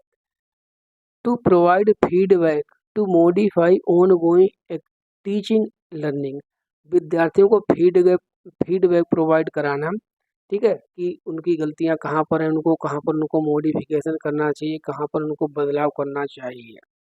ऑन गोइंग चलती हुई क्लासरूम में, मतलब शिक्षण सत्र के दौरान। तो ये भी किसकी बात की गई? ये भी फॉर्मेटिव असेसमेंट की बात की गई है, रचनात्मक आकलन की। तो ये भी नहीं होगा, हमको तो समेटिव असेसमेंट की बात करनी है। Considered as a landmark for passing और फेलिंग स्टूडेंट, ये सही है। जो विद्यार्थियों को पास फेल का जो स्टिग्मा लगाया जाता है, कौन पास है कौन फेल है, उसके लिए समेटिव असेसमेंट किया जाता है। चाहे वो आपका बोर्ड एग्जाम हो, सीटेट का एग्जाम हो, ठीक है, या बोर्ड एग्जाम हो, 10th में जो 12th में होते हैं, इन सभी में ऐसा ही होता है। लैंडमार्क होता है, एक निश्चित क्राइटेरिया तैयार किया जाता है पास और फेल का। Question number 48 in the chapter from tasting to digesting of EBS class 5, it has been mentioned when Jhumpa tasted some of the things she said. See. What do you think she may have eaten? The author is trying to relate this theme which of the following। मतलब एक 5वीं कक्षा के पर्यावरण अध्ययन चखने से बचने तक फ्रॉम टेस्टिंग टू डाइजेस्टिंग में बताया गया कि कुछ चीज़ें चखने के बाद झुम्पा नाम की मान लीजिए एक लड़की है, बोली, उसने कोई चीज़ चखी, फिर वो बोली सी सी सी सी सी, उसने क्या खाया होगा बताइए। ये ऐसा क्वेश्चन हमने पूछा, तो इस लेखक इसे निम्नलिखित में से किससे संबंधित करने का प्रयास कर रहा है, किस चीज़ से जोड़ रहा है लेखक, बताइए। एक्सपीरियंस ऑफ चाइल्ड, बच्चे के अनुभव, सेंसरी एक्सप्लोरेशन, संवेदी अन्वेषण, इमेजिनेशन, कल्पना, अरे कल्पना नहीं, वो चखने की बात हो रही है डायरेक्ट, कल्पना की कोई बात नहीं। वेरियस टेस्ट्स ऑफ ईटेबल्स, खाद्य वस्तुओं के विभिन्न स्वाद। तो देखिए सीधे सीधे यहाँ पर जो बच्चा सबसे ज़्यादा पार्टिसिपेट कर रहा है, एक्टिव है, और सीधे सीधे चीज़ को जो है जब वो अनुभव कर रहा है, क्योंकि जब किसी चीज़ को चख रहा है तो अनुभव कर रहा है, इसलिए जो एक्सपीरियंस ऑफ चाइल्ड बच्चे के अनुभव से संबंधित है, ये is our right option. Question number 49, integrated approach of EVS proposes themes due to which of the following fact। ये थीम वाला तीसरी बार क्वेश्चन आया है, इंटीग्रेटेड वाला, मतलब पर्यावरण अध्ययन का एकीकृत दृष्टिकोण विषयगत उपागम को निम्नलिखित किस कारक के कारण प्रस्तुत करता है। For a connected and inter related understanding, एक जुड़ी हुई और परस्पर संबंधित समझ के लिए। For development of child personality, बालक के व्यक्तित्व के विकास के लिए। Moving beyond traditional boundaries of discipline, विषय की पारंपरिक सीमाओं से परे जाने के लिए। Triggering thinking skills of a child, बच्चे के चिंतन कौशल को प्रारंभ करने के लिए। तो मैंने आपको इंटीग्रेटेड सबसे पहले ऊपर भी हम लोग पढ़ चुके हैं। इंटीग्रेटेड का मतलब होता है I for integrated, I for interrelated या जुड़ा हुआ, सभी विषयों को आपस में जोड़कर पढ़ाया जाए, इन सबके जोड़कर ही ईवीएस का ज्ञान दिया जाए, ठीक है, और उनके बच्चों की रियल लाइफ से कनेक्ट होना चाहिए, ऐसा हमको कंटेंट पढ़ाना चाहिए। इसीलिए इसका हिंदी में नाम भी है ईवीएस का आस पास, जो कि हमारे चीज़ें नाइबरिंग है, ठीक है, चाहे वो ह्यूमन मेड हो या नेचुरल थिंग्स हो। So A is our right option. Last question है, importance of co-curricular activities in learning EVS at primary level established by can be. प्राथमिक स्तर पर पर्यावरण अध्ययन के अधिगम में सहपाठचर्या गतिविधियाँ को-क्यूलर एक्टिविटीज के महत्व को किसके द्वारा प्रमाणित किया जा सकता है, उनकी इम्पोर्टेंस को हम किस प्रकार से फाइंड आउट कर सकते हैं। ऑर्गेनाइजिंग एथलीट कंपटीशन, खेलकूद की प्रतियोगिताओं का आयोजन करके। प्रमोटिंग पब्लिक स्पीकिंग एक्टिविटीज, सार्वजनिक बोलचाल भाषण की गतिविधियों को प्रोत्साहित करके। मेकिंग इंटरटेनिंग फिल्म्स, मनोरंजक फिल्में बनाकर। Preparing the student for various professions, जो बच्चों को, विद्यार्थियों को विभिन्न प्रकार के व्यवसायों के लिए तैयार करके। देखिए क्वेश्चन को दोबारा पढ़ लो, कुछ ऐसे क्वेश्चन होते हैं। Importance of co-curricular activities in learning EVS at primary level established by can be. प्राथमिक स्तर पर पर्यावरण अध्ययन के अधिगम में सहपाठचर्या गतिविधियों के महत्व को किसके द्वारा प्रमाणित किया जा सकता है, किस चीज़ के द्वारा हम चेक कर सकते हैं। तो देखिए कंपटीशन है, आपको कंपटीशन तो निगेटिव वर्ड है तो ये तो होगा नहीं, ठीक है। इंटरटेनिंग फिल्म वगैरह ये नॉनसेंस है, ये बहुत ज़्यादा एक्सपेंसिव है। सबसे बढ़िया कौन सा, प्रमोटिंग पब्लिक स्पीकिंग एक्टिविटीज, सार्वजनिक बोलचाल भाषण की गतिविधियों को प्रोत्साहित करके। इस प्रकार से बच्चों की जो को-क्यूलर एक्टिविटीज हैं उनको हम स्टेब्लिश अच्छे प्रकार से प्राइमरी लेवल पर कर सकते हैं। चलिए हमारे क्वेश्चन कंप्लीट हो गए, यहीं पर क्लास को कंप्लीट करते हैं। अब की बार सीटेट पास, ठीक है, बिल्कुल 100% आपको सीटेट क्लियर करना है। और जिसने भी चैनल को सब्सक्राइब ना किया है वो प्लीज़ चैनल को सब्सक्राइब कर ले, ठीक है। संजय अकेडमी हमारे चैनल का नाम है, और जिससे कि हमारा जो परिवार है जल्दी से जल्दी बड़ा हो जाए और ज़्यादा से ज़्यादा लोग जुड़ पाएँ और जिनको क्लास का इस फ़ायदा मिल पाए। ठीक है? और प्लीज़ क्लास को शेयर कर दिया करें। कम से एक लोग कम से कम 10 लोग को जो है क्लास को शेयर करेगा। ठीक है? क्लास को लाइक कर दें और कमेंट कर दिया करें कि क्या सही लगा, क्या गलत है अभी। ठीक है? सभी चीज़ों को बताना है। और ये हमारे टेलीग्राम ग्रुप है, इसको आप जॉइन कर लीजिए, यहाँ पर आपको इसकी पीडीएफ मिल जाएगी। Thank you for watching. ठीक है? स्वस्थ रहो, मस्त रहो, अच्छे प्रकार से बने रहो। ठीक है? इसी प्रकार से अपनी तैयारी को करते रहो। एक दिन आएगा कि आप भी एक टीचर बनेंगे। Thank you for watching.